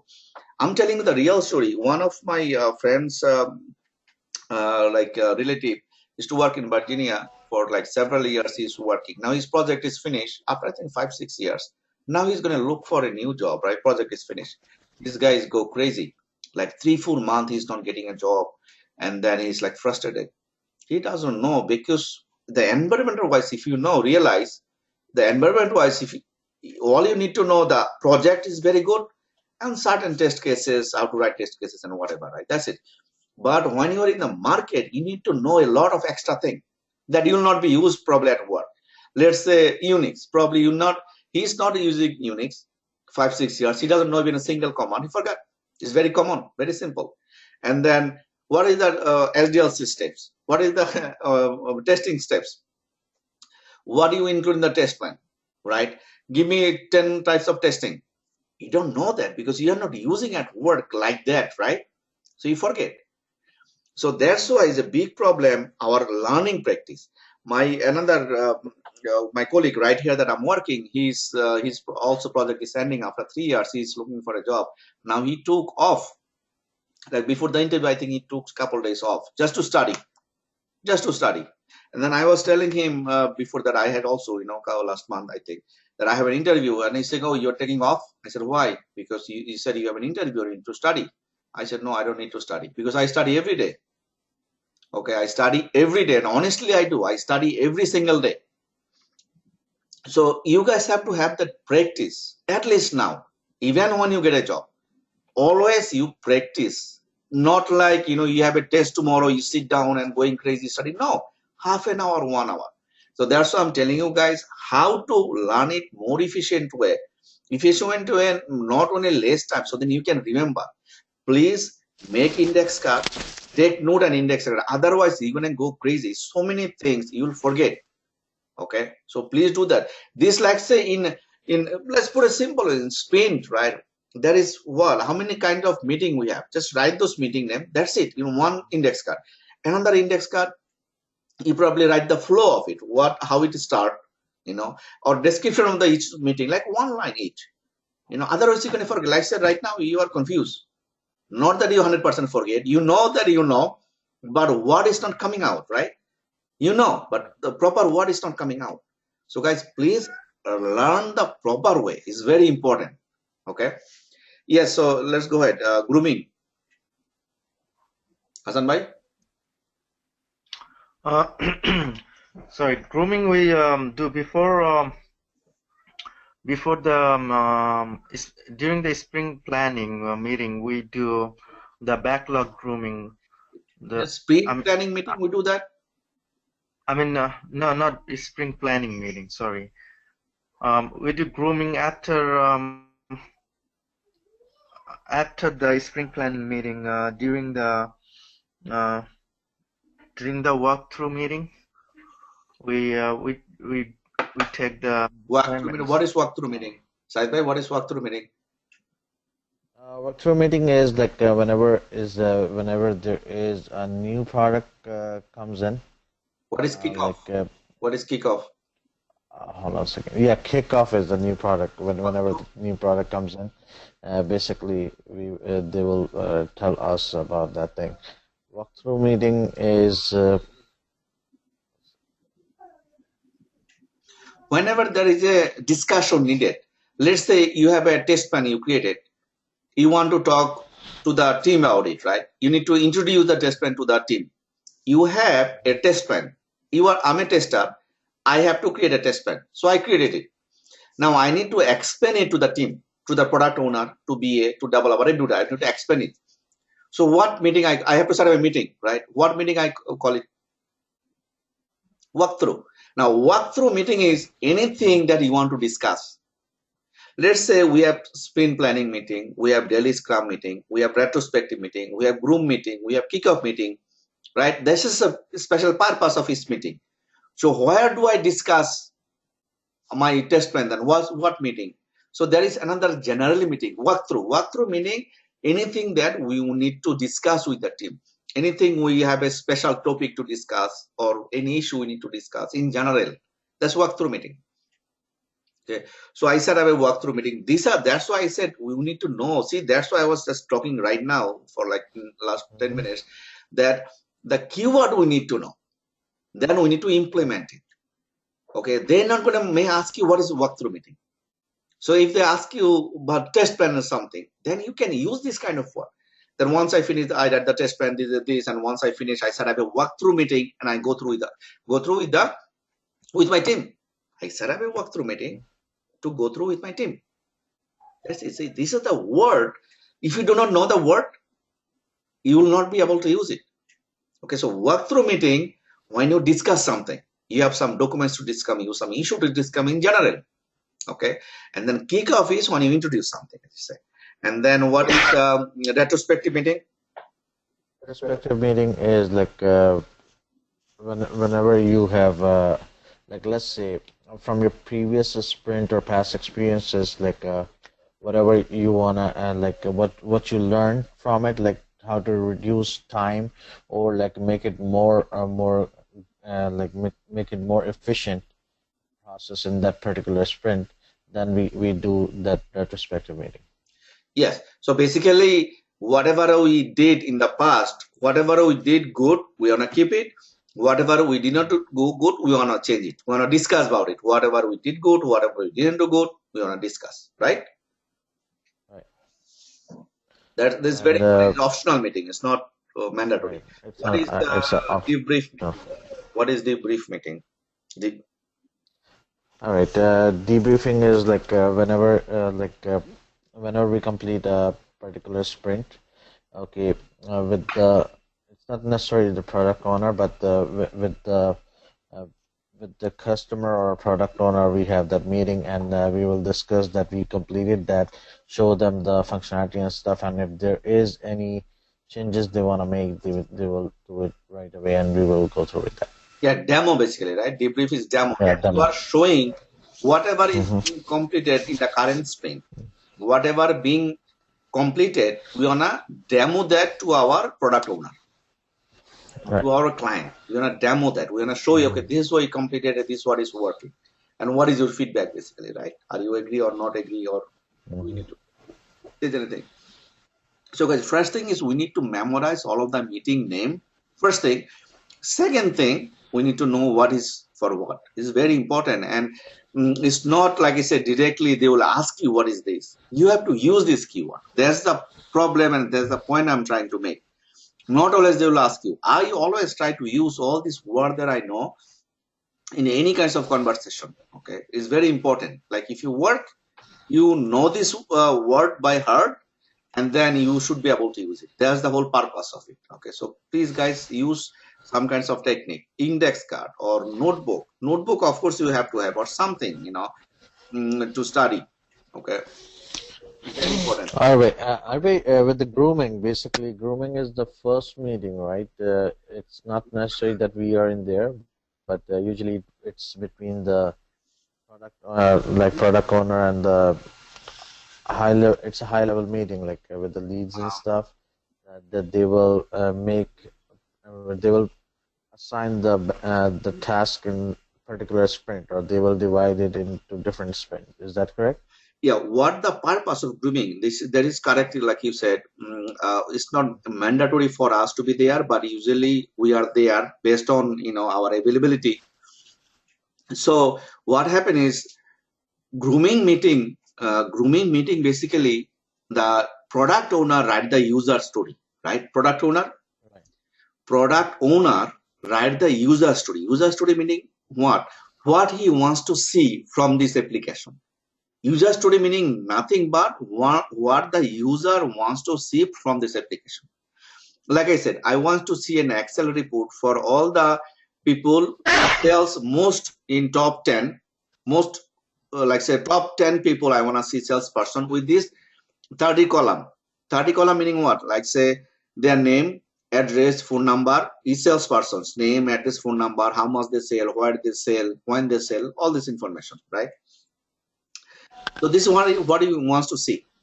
Okay, I want to see that. I want to do so. Let's say if somebody sell one day more than $100,000, I want to get an email notification. Let's say product owner is saying if there is a sale more than $100, more than $100,000 a day for any person, I want to get an email notification. If someone did not sell anything today, any salesman say anything today, I want to see an email notification with his name. See, do you understand this thing? I want to see an email for this. I want to get an email for that. And then I want to see an Excel report. Should be able to create an Excel report from this database. Those are the things that he wants to see.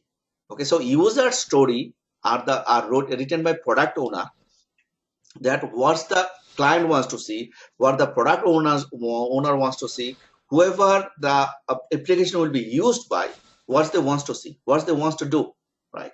That's user story. So user story are written by product owner based on his knowledge. Done. He wrote like say 50 user story. Now, okay, if you have any confusion, please ask me right away. You have to understand this concept is very, very importantly super important concept. Okay, so he wrote the user stories, done. Okay, 50 of them. Now whenever he write them, whenever he wrote those user story, basically he does not think about it, or maybe he doesn't even know how to implement it, how to design it, how to do it. He doesn't know, probably, right? His background maybe not IT, or maybe IT but not in full length, right? So 1 second. 1 second, please.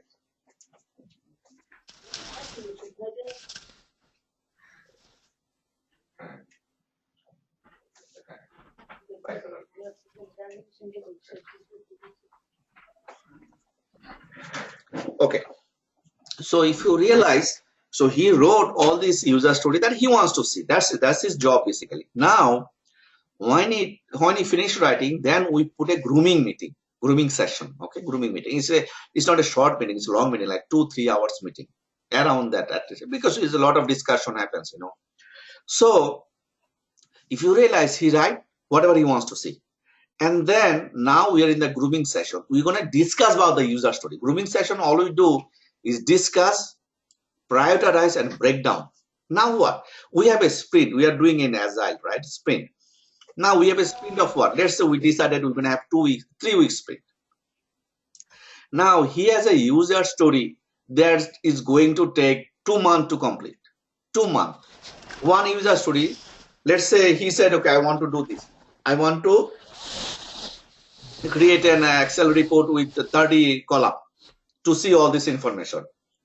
Now in the grooming meeting, the product owner wrote it, right? Done. User story, he put it in Jira. Done. Now we are in the grooming meeting. Now, whenever he introduced all of this one by one, that's his product owner job in the grooming session meeting. Number one, he's going to say, okay, in the Excel report, I want to see 30 columns with these are the 30 columns, all the information I want to see. There's a lot of things in there.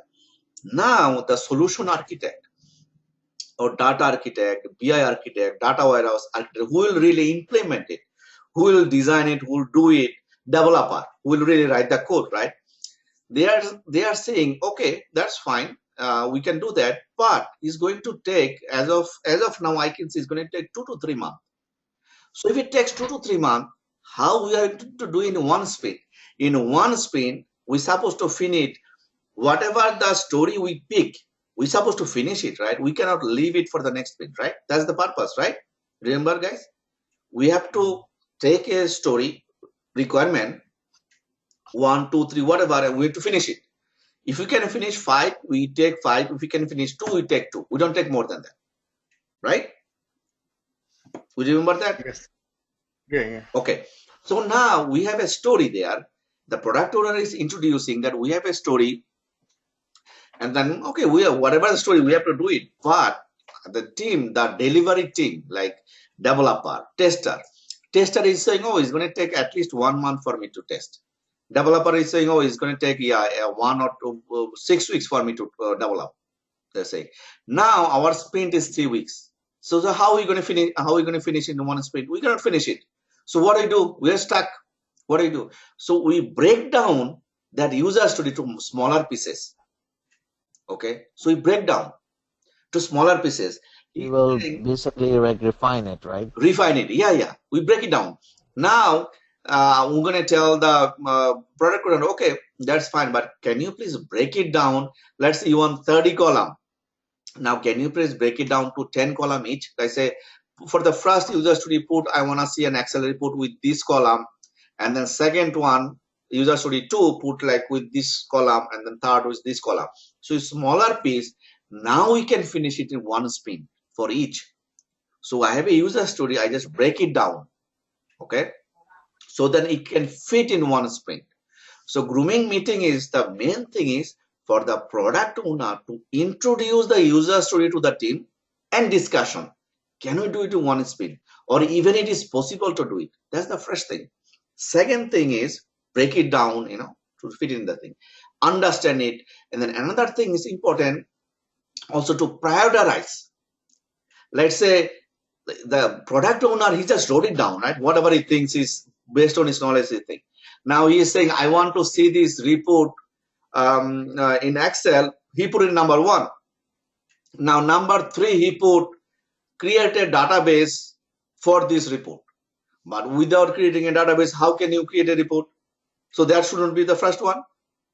There's a dependency, right? Right. First you have to create the database. Right. Or number 5, then you will create we have to get a text file from Bank America to create this report. He put in number 7. So without the report, the text file from Bank America, how can you create the report? So there is a dependency. We have to prioritize. So we discussed that. So we should go first, and then which is next. 2 things here. One thing is from the product owner, he is saying, oh, I want to see this first. This is more important. Give me this first. And then give me the other one 3 months from now. It's fine, but give me this first. This is my mind, right? I want to see this first. But then from the solution point of view, we have to tell him, okay, we cannot do it right now until we do finish this. So we have to finish it. Then we can create a report. So let's put this at the first, and then you report second, because without creating that, we cannot create a report. We have to explain to him, right? So the product owner in the grooming session meeting, the product owner introduced the user story to the team. We discuss, can we fit in the sprint? Is it doable? Is it testable? Can we do that? So sometimes we need to break it down in smaller pieces to fit in a sprint. And then after that, we prioritize based on the dependency. We put a prioritize what goes first, what is second, what is third, like prioritize them. So if we have 50 of them, we cannot go in one day, right? We probably need like say 5-6 meetings. It's a lot of story, right? We have to so go one by one, whatever you can finish today, and then probably twice a week or three days a week we have a meeting, grooming session meeting. We even start the sprint or anything. Okay, so we are going through. So let's say we have 50 story. Now we break it down and then prioritize some of them, not all of it. Break it down. Now we have like 66 of them. Now out of 66, like say 30 of them is clear. We prioritize and we know what they are. We can put it in a sprint. Some of them are very small. We can probably do 3-4 in one sprint. So we have like 30 of them, and then 36 is left. Still we have to go through. Okay, now since we have certain things ready to go, we're going to start the sprint one. Okay, so sprint one, you already prioritize, right? We already talk about it. We understand, we prioritize. So in sprint one, if I see that user story is going to take us whole 3 weeks, we're going to pick one. If we say no, we can pick 4 user story, we're going to pick 4 user story. So we're going to start the 4 user story, sprint one. We're going to start working. And then we have 36 left. Remember, we don't understand yet. We need to break it down. So whenever we are doing sprint also, we are going through after once a week or every 2 weeks to do the grooming session. So that we can get more user story ready. Okay, because 30 will be finishing probably 3-4 sprint, 5 sprint, and then we are more to go. So by the time we don't run out of our user story, right? So we want to make sure they are also correct and understandable and doable. We know what to do in there. So grooming session to make the user story ready, prioritized, understand, fit in a sprint. Okay. So if we have, let's say we have only 10 user story, right? So then we can finish everything and then start the sprint, right? But if we have 50, 60, 100, then we cannot wait like 3 months finishing everything and then start the sprint. So we can have some ready, start the sprint, and then ongoing we can do also grooming session. Okay, grooming means refining them, understanding the user story, break it down if necessary, what to prioritize them, break it down if necessary, understand them. That's the purpose of grooming session. Product owner introduce user story, each user story, and then everybody asks question. They ask what they need to do, what does that means, and all this. Basically, you need to know what to do there. Okay, that's the grooming session meeting. Okay, guys, let me know if you have any question. You have any question? No, I'm good. Guys, can you take like 5 minutes break? Is that okay? Okay. 5 minutes. Okay, we have other thing to discuss. Okay, so 5 minutes and then we'll come back. Okay. Make like 4 or 5 sprint in it. After that, like, is there like we didn't complete the whole user stories in all the sprint. Is there any possibilities like that or not? Or like we will do every like we will plan every sprint in the same meeting, and that's the only one meeting for that whole project. Saidbhai, My point, like, down. I couldn't hear some part of it. I'm sorry. Can you repeat it? I was breaking it down. Yeah. Can you come close to the phone? Yeah, sure. Sorry. Can you ask? I'm sorry. I didn't hear properly. All right. So what I'm asking, like in the backlog refinement meeting, like let's say, for example, today we did it. Okay, me, you, and Hassan Bhai. You are the product owner. You said like, listen, I made these 20 user stories, and we said, oh, okay, like we will put 2 user stories in first sprint, second sprint, third sprint, and so on. Now, my question is, like, let's say we completed 10 user stories, like we plan, like we groom those user stories in 10 sprint, okay? After that, like there are 10 more user stories left. We will do it in the same meeting, or we will The backlog meeting, we will do it later also. Later also, it doesn't have to All be. right, that's what I want to Yeah, make later sure, also, because because based on your work pressure, if there's a grooming meeting and you say, oh, we don't have time for this, we'll do next week or something, then we'll do it. Later meeting. right. That's what I want to make sure, because because if we are doing it at the same time, then it's not possible. Like, let's say if we have time of 2 hours, it's not possible like to go through each and everything on that. Yes. So it's not possible. So grooming meeting before you start the sprint, before the start the project, like this grooming meeting, then you can have 2-3 hours meeting, whatever, right? Once you start the sprint, then you probably first 1 or 2 sprint there will be no grooming probably. Then after that, based on your time and availability, once a week, probably 1 hour or 2 hour sprint, because you know that you have 3 month work already. Know that 3 month you are all set. So you have 3 months to catch up. So then you can have once a week 1 hour meeting, probably 1 or 2 story have ready, one by one. Then by the time that you finish 3 month finish, you will finish probably all of the user story, So that based on your workload and everything, once a week probably that's it. But before the sprint start, then you have like more meetings, more hour, things like that. But importantly, like I said, to understand grooming meeting, product owner introduce the user story. We break it down. We ask them question, whatever, to understand it. We break it down if necessary to fit in the sprint, and then we put a user story point to make sure that we can, commit to sprint point. Based on that, decide that we can be done, and then start the sprint basically. Whatever, prioritize. Oh, sorry, I missed the point. Prioritize them. Okay, understand the user story, and then break it down if necessary, and then prioritize them and put the story point. Those are the sequence that please remember. And then if let's try to use this kind of thing in the interview. That's all I'm trying to make. Anything else, guys? I'm just writing it down. So understand user story. First, understanding the user story, complete understanding, right? Then break it down if necessary. Prioritize. Break it down and then prioritize, and then put the story point. Story point is basically to have a number, so then you can know that can you finish it, can you commit it to finish it in one sprint or not. If some user story is like number is 20, that means you cannot finish it. Usually 80 is standard.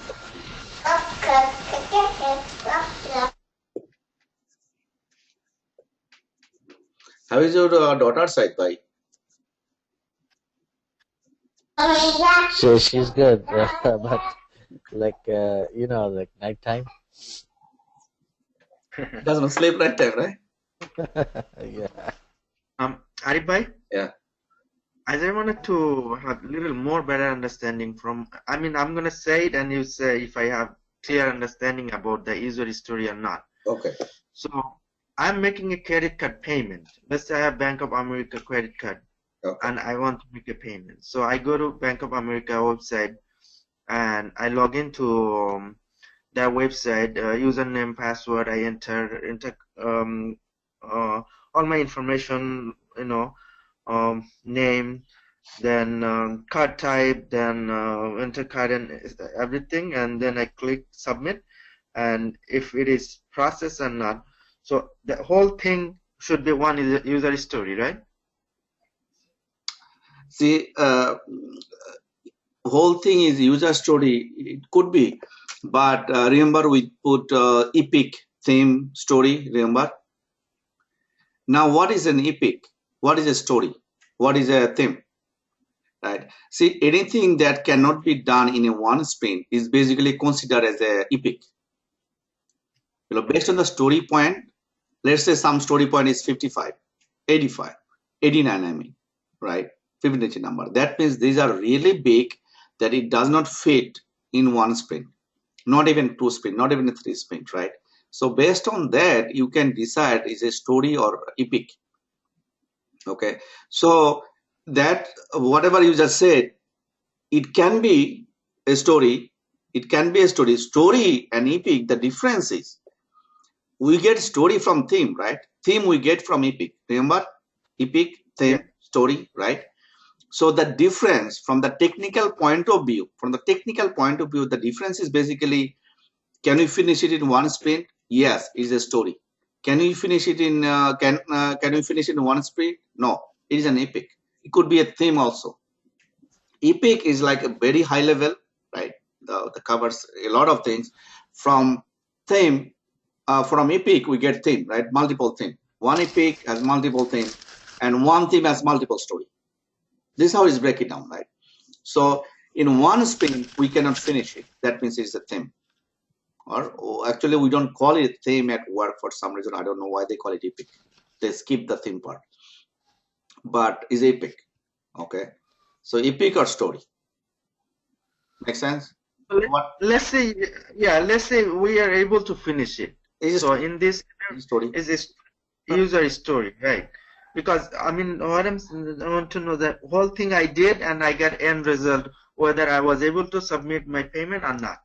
Yeah. So whole thing is and then based on the complexity of the the stories, then is whether it is a story, user story, or it is epic. Yeah, based on the complexity means based on the time it will take to complete. Time, right. How long it's going to take, right? How big it is to perform the task is epic. Okay. Okay. So guys, this concept, just make sure you understand like 100%. You know, any confusion you ask me right away, please. It's very important, because if you're confused a little bit, then you're going to say the wrong word. One wrong word is going to screw up the whole thing. Okay, so I just want to concentrate very much on your concentration, on your concept. I'm sorry, concept, and of course you're gonna memorize all this keyword that we talk about it. Okay, so grooming session, a user story. The user story is basically what the user wants to see from this application. Whatever the user wants to see, whatever the user wants to be able to do from this application, right? I want to create an Excel report. I want to download Excel report. I want to get an email when new sales happen today. I want to get an email when sales increase, sales happen more than 100,000. You know, he wants to get an automatic email. He wants to get an email when no sales. He wants to get an email when somebody open the store, somebody close, things like that. You know, so there's the user story. Now, to use the story to do it, the behind the scene, we need to do certain technical task, right? So based on the technical task, how long is going to take us to do? Okay, that's all. That's the story point, and based on the story point, we decide can we finish it in one sprint or not. And it's called committing. This is the terminology. This is committing it, meaning. And the sprint planning meeting, what happened when you have a grooming, like say grooming is done, that means you have a user story that is you understand and can be done in a sprint, right? Whenever is user story is groomed, it's called groomed. Whenever user stories are groomed, what's that mean? That means the user story that is there, anyone you pick can be done in a single sprint, right? Can be done in a single sprint, and you understand them what to do. There is no further discussion needed. Discussion is over. Of course, you can ask question in general, but I'm saying you have an understanding that it can be done in a sprint. So you just pick a user story in the sprint planning meeting. You are deciding, okay, this is the 3 we're going to complete it. This is the 2. Like this sprint, we are completing 12 user story plus 1 from the previous one. 12 user story plus 1 from the previous one. Okay, so 13 user story technically we are completing. Okay, so this is how we decide actually. So you have the sprint planning meeting, you decide what you're going to do, and then what else you do in sprint planning meeting. What happened? First thing, we decide what user story we will be completing in the sprint, and we commit to it. We commit to it. Mention this word. We commit to it, meaning we will. I'm promising that I'll finish it. That's the basic rate. Okay, without any interruption. So once we commit, then user story. Then we create task. Like the developer who is going to create a task that I'm going to write code for this user story. I'm going to write code for that user story. I'm going to write code for that user story. Right? So that 3 user story probably is going to write 3 tasks for this user story and connect them. Okay, in Jira, you have a user story who is what is written by product owner, and then developer is going to create a task for what? That he is going to develop it. The user story, the product owner wants to see it, so I have to write code. So I'm going to create a task, right? It's a work for me. So I'm going to create a task for user story 1, another task for user story 2, another task for user story 3. So he's going to write task and link them. I'm going to do the same thing as a tester. I'm going to write a task to test it. So on that task, I'm going to create it and then link to the user story. So the product owner can see the status of it. Like developer, after 3 days, how many hours he spent, what is the status? Is it working or is stopped? Or he can see the status, because daily you have to update the task so that everybody can see them. And then myself, what I'm testing for this each task, what I will be testing, I want to put it in there. Okay. So test criteria, basically test criteria, test scenario, right? I'm going to write in the task, what is my test criteria, so that the product owner can see what the tester will be testing. He wants to see what I will test. The developer, product owner wants to see what he is developing, what his status is, these things are like that. So you create a task and connect with the user story. Developer, data modeler also do the same thing, and then tester does the same thing. So you have a user story and the task developer, you connecting them, right? And then from the data modeler, you connecting them, and the tester, you connecting them. Task. So deciding what story you want to complete, committing them, and create task, assign them, link them, and then you can every day you can update the status whatever the status of the task is. That's it.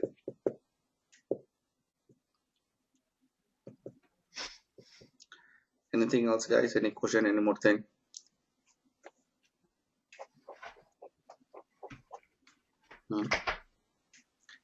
Anything else? Any question about this? Let me discuss another thing. Now in Agile, if you realize in waterfall, right? Waterfall, remember, develop, we are the requirement is done, then we do the design, right? Development. And once the development is done, then what? Then we do testing. Development is done, then we do testing, right? Now that's waterfall. Now Agile, if you realize, in 3-week sprint, we do develop, test, demo, 3 things, right? In Agile, what do? We do 3 things, right?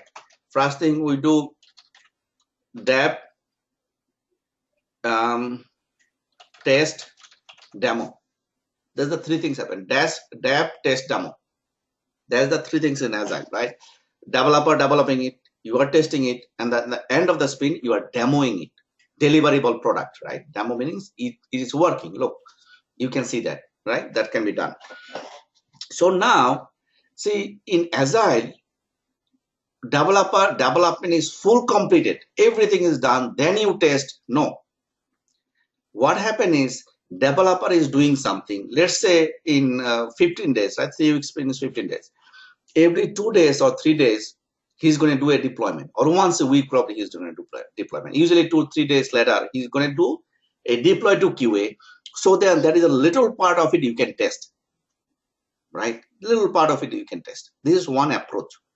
Every 2-3 days he's developing and something is ready, not the whole thing, something. He's going to do a QA drop, and then you test it, right? And then same thing again, like twice a week probably, right?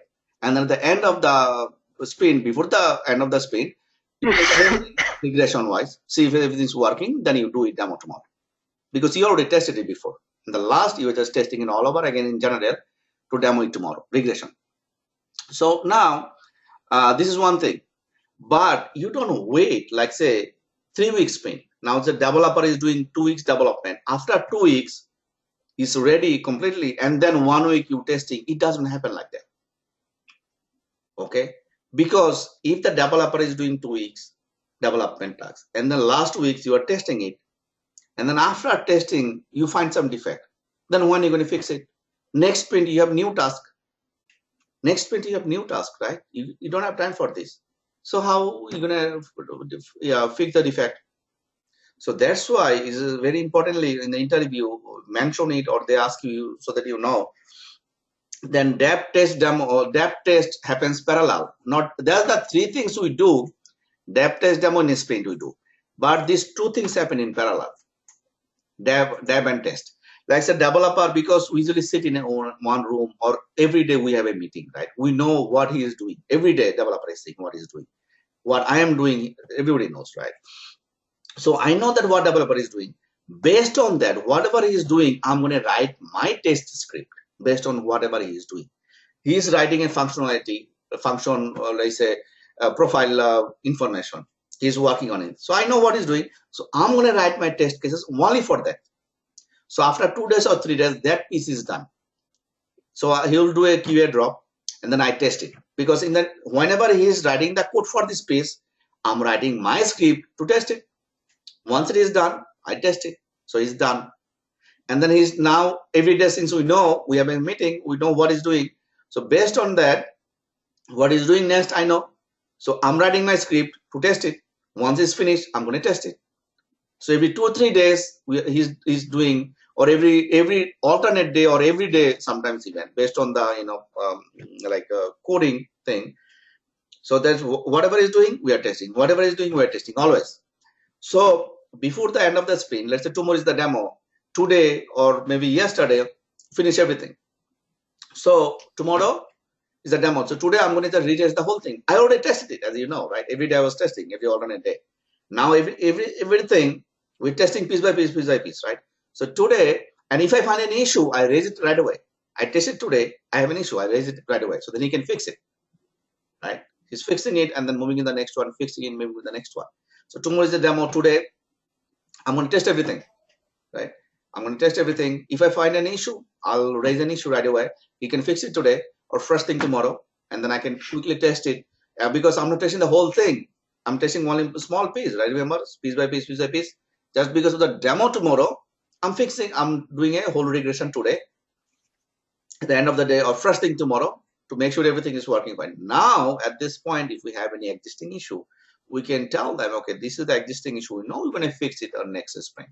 That's not a big thing. It happens sometimes that issue exists, not fixed. We're going to move it to the next sprint. Okay. But like I said, it's an important concept for you to understand that we do test in parallel, depth test in parallel. He's doing some depth today, and tomorrow, third day, he's going to deploy it to QA. And then I am testing it. Any issue, I raise it right away, right? And then next he is doing whatever, I'm writing that script and test it again. Okay, this is what happens in real life, okay?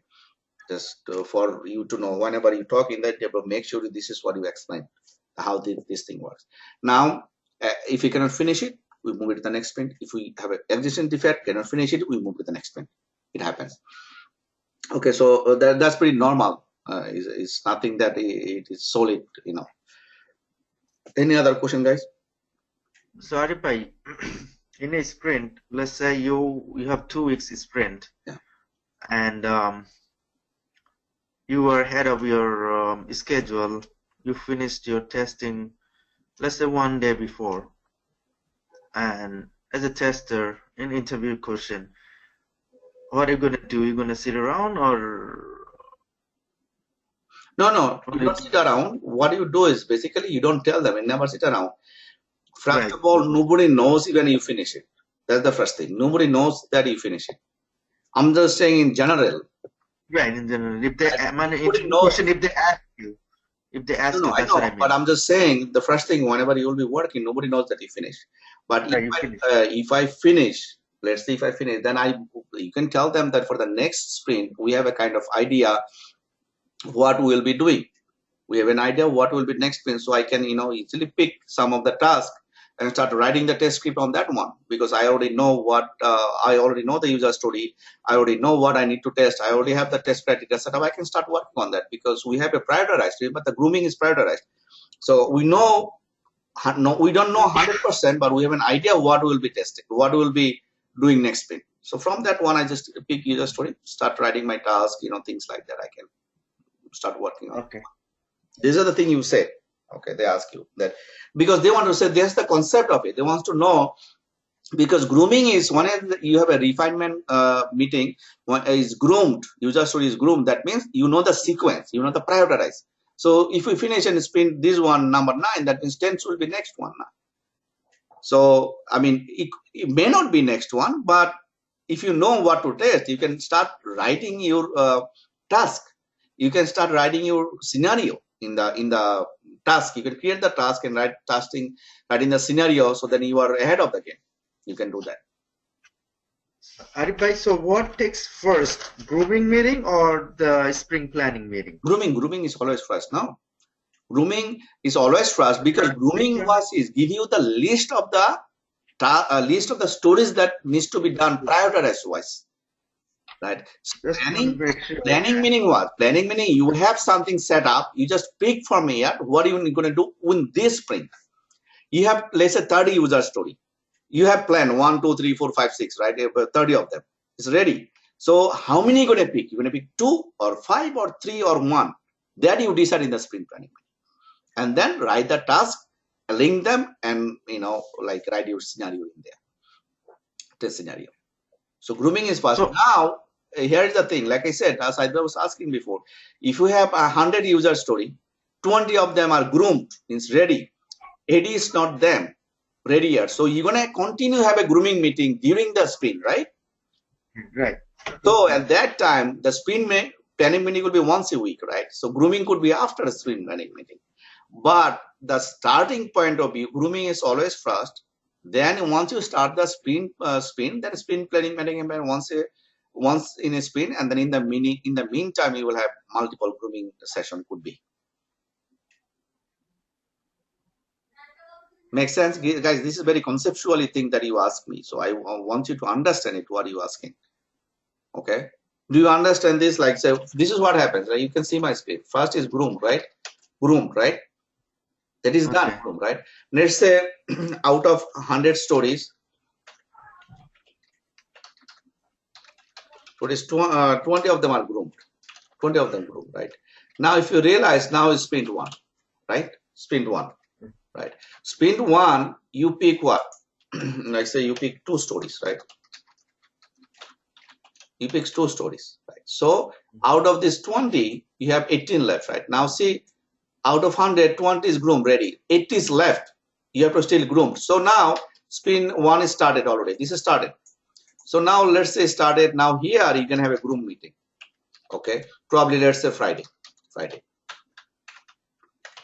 So the sprint 1 maybe started on Tuesday, right? So groom is happening on Friday, 1 hour. Okay, makes sense. Like say out of 100 groomed, out of 100 stories, 20 of them groomed. So you started the sprint 1, 2 you pick. Sprint planning meeting. Tuesday, what? Started. Sprint planning meeting. Done.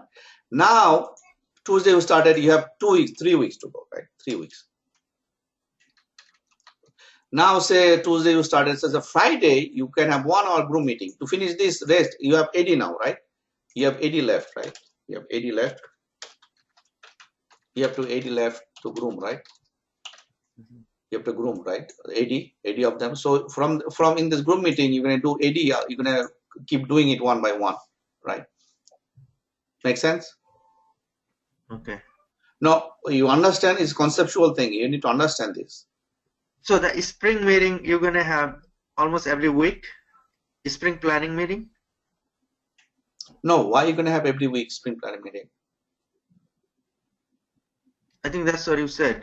To my understanding, spring planning meeting happens only once. Once for the sprint. No, like for the sprint. Yeah. For example, if a sprint is for a week, because in some companies there are sprint for a week or 1.5 week, 2 weeks. After completing the sprint, the other thing will be sprint planning meeting. The next thing will come up as a sprint planning meeting. Guys, you see the sprint, right? Yeah. Sprint 1, right? Sprint 1 started 1, 2, 3. Oops, sorry. 1, 2, 3. Let's see. It will be 15 days, right?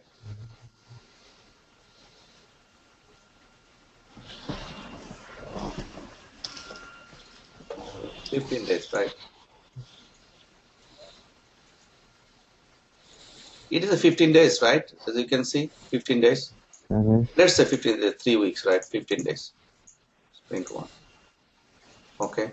So sprint 1, day 1, right? This is a sprint 1. This is the day 1, right?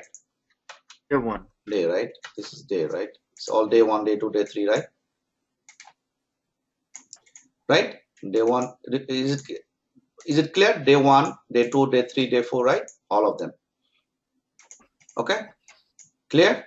15 days, right? Yes. Now, day 1, what do we have? Sprint planning meeting, right? Right? Sprint planning meeting. On a sprint planning meeting, what do you do? Decide what That will be like story, right? User stories will commit. complete this sprint, right? Decide what we just going to do, right? Sprint planning meeting. This is the what we do. What are the user story, right? Right or wrong, Hassan bhai? Yes. Make sure, listen, this is 100% conceptual thing. One little mistake, you're not going to get the job. I told you before, I think, one of my friend, excellent interview, one thing, they ask him, do you work in that environment? He said, yes. They said, why? He couldn't answer. One screw up, whole meeting is gone. There was another thing, Pinto, you know, right? I forgot what question they ask him. One of the question, he called me after the interview. He said, I said, what was your answer? Then he told me this was my answer. I didn't tell him anything to make him feel bad. But I told him later on, I was waiting for the interview to feedback, and they didn't pick him for that interview. One is, I forgot what it was. One is small. So your concept actually, guys, your concept is not like certain things you may not answer properly. That's fine. If they ask you query, you don't know, that's completely fine. But this conceptual thing, if you screw up even a small thing, that's it. You're gone. Okay, that's why you have to understand this. Sprint planning meeting, that's the sprint planning meeting day 1. We decide what are the user story you're going to complete. What are the user story, right? That's the first thing. So user story we decide. Then we write task for each user story and link it to the user story. Make sense? Why I'm based? Yes, Abhi. Okay, so sprint planning meeting, first day, day 1. Day 1, I was sprint planning meeting. Day 1, sprint planning meeting, I decide what are the user story I'm going to do, and then write the task for each user story and link them. That's it. Now here, as you see, decide what user story. Decide the user story, right? This is what I'm deciding. Decide the user story. Now, to decide user story, I have to have the user story ready, right? I have to have the user story ready. From the list, what I'm going to picking up. I said I decide what a user story. That means I have a list of user story, right? Yes. I have the list. So to make the list, how do I make the list? Grooming meeting. How do I make the list? That's what I'm saying. This is, guys, let's see if you understand this. So before that, I have a grooming meeting, right? Grooming meeting. Yeah. Grooming meeting, what do we do in grooming meeting? Understand. We decide like which user story, right? The story. Understand user story.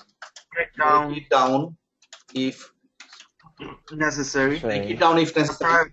Understand. Break it down if necessary. Then story point, right? Story point, right? Story point. Right? Yes. We understand, break it down, make a story point. That's it, done. So here we decide oh, sorry, another thing is prioritized. Prioritize. Okay. So that's all. That means what? Grooming meeting give us the list of the user story that is ready for us. We understand them. We know we can finish in a sprint, right? Do you understand this thing or not? Yes. So Arif, we can say like before spring meeting we have the grooming meeting and then proceed to what we do. Yeah. Now let's say grooming. We have 100 user stories, 100 of them. Everything and that's we finish. Let's say we finish out of 100. We finish. Let's say 20 of them. So 80 left, right? So now we start the sprint. Let's say here, this is, let's say, Monday, Tuesday, Wednesday, Thursday, Friday, right? Monday, Tuesday. Let's say here, this is Tuesday. Let's say here, I'm doing another grooming meeting. Okay. So I have here, as you can see, I have 80 left here, 80 left, right? 20, I finished 80 left. So here we can talk again about this. From this 80, we can talk again. We can do the same thing again. Understand them, break it down, story point, prioritize them, right? Grooming here. Now again, I can set up another grooming meeting probably here during the sprint, right? Grooming here, doing the same thing. So I have here, I have 100, right? 100 to 100 is done. So I had 80, right? I had 80.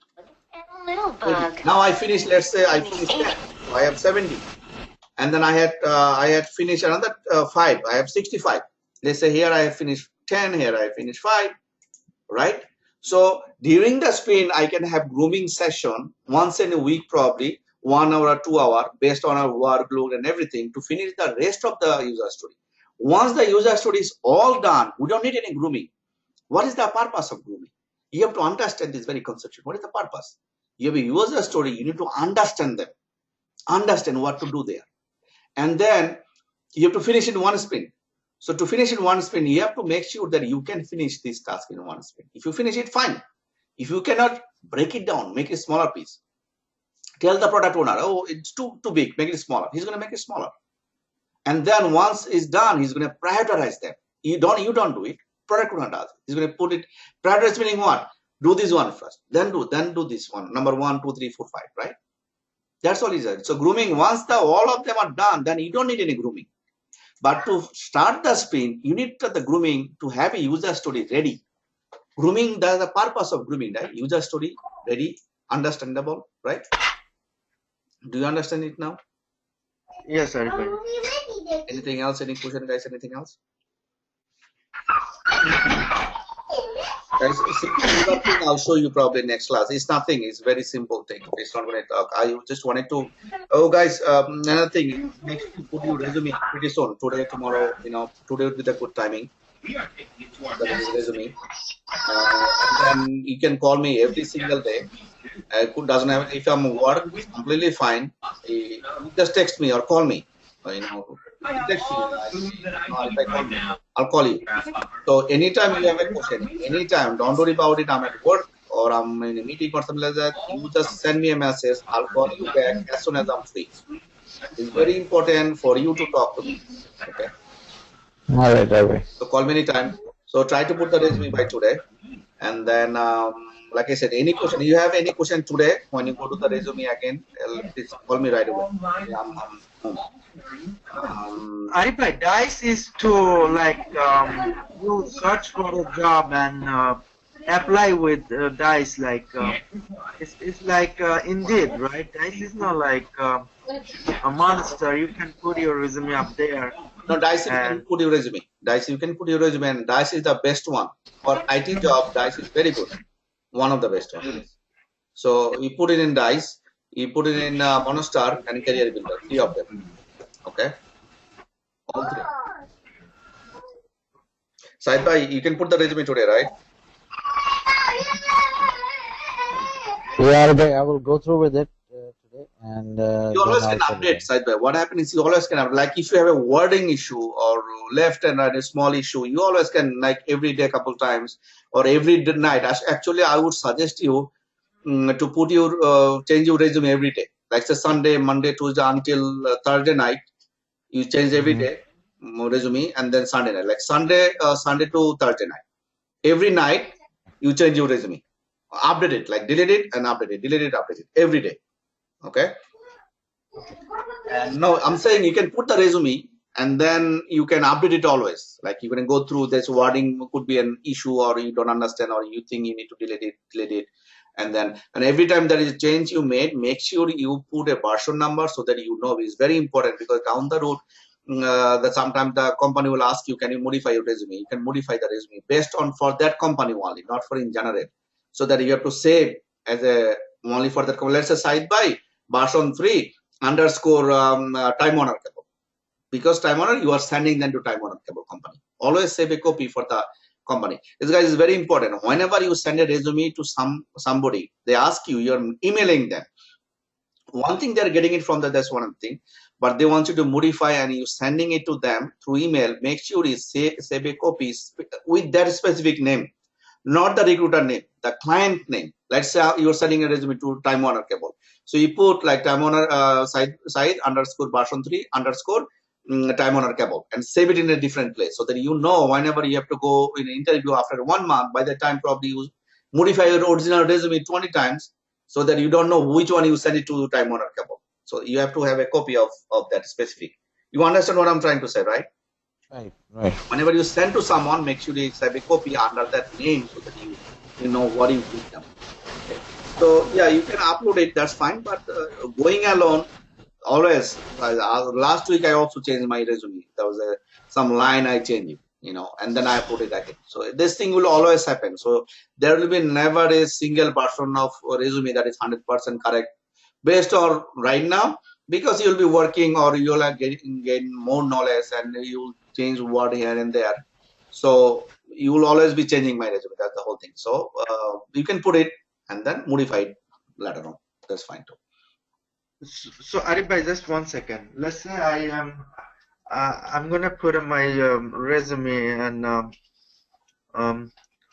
like my name, first name, last name, and resume, right? So let's say I have called from a client, from recruiter, and they want me to represent Time Warner, and they want to update a resume. So in that regard, put my first name, last name, and the version and the client name. Yeah. Let's say version 3 or version 2 and client name. That's what I mean? No, when you send to the client, you don't have to put the client name. It's not a good thing to put the client name. You can say put the name. Right. That's what I had. Like hard drive. In your hard drive. For my hard drive. Yeah. Like that person I send it to. Okay. Not the person you send it to. Because person could be one of 10 names. So the client name. No, I mean the client, the company that I send it to. Yes. So that later on it's not confusion. Like don't do it based on the recruiting company, like the recruiting company. I put based on the right. So put the client name, not the recruiter name. Put the that's what I did. Not the recruiter name. The reason is sometimes down the road probably another recruiter may call you for the same client. Okay, that's why you put based on the client, not the recruiting. Okay, Arif bhai, so another thing, right?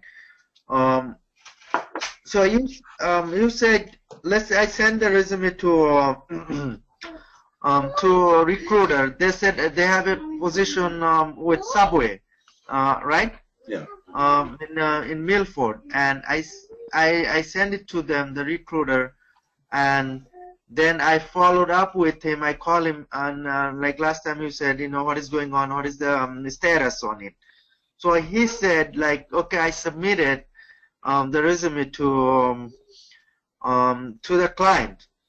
So after he submitted to the client, if the client picked me or not, he should have some sort of information, right? That the client rejected you, or they didn't, they're not interested in you. Mm-hmm. So I called him, and he said, they're still reviewing, and they didn't get back to me. So what is doing in this regard? Like, okay, that's leave it on in there, right? Don't follow up anymore. No, sometimes sometimes it takes time also. But if you don't hear from anything, like say less than a month, then nothing to worry about it. Forget about it. You definitely should hear something by a week or two, the most within 2 weeks. Normally, but it depends. Sometimes for a job, like say 2-3 months, they take it quickly. But in general, 1-2 weeks, they will tell you something. So what happened is that in this case, I was in Connecticut.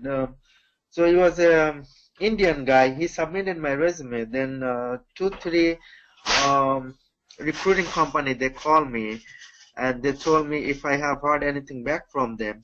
I told them that my resume was submitted, but I don't know the status of it.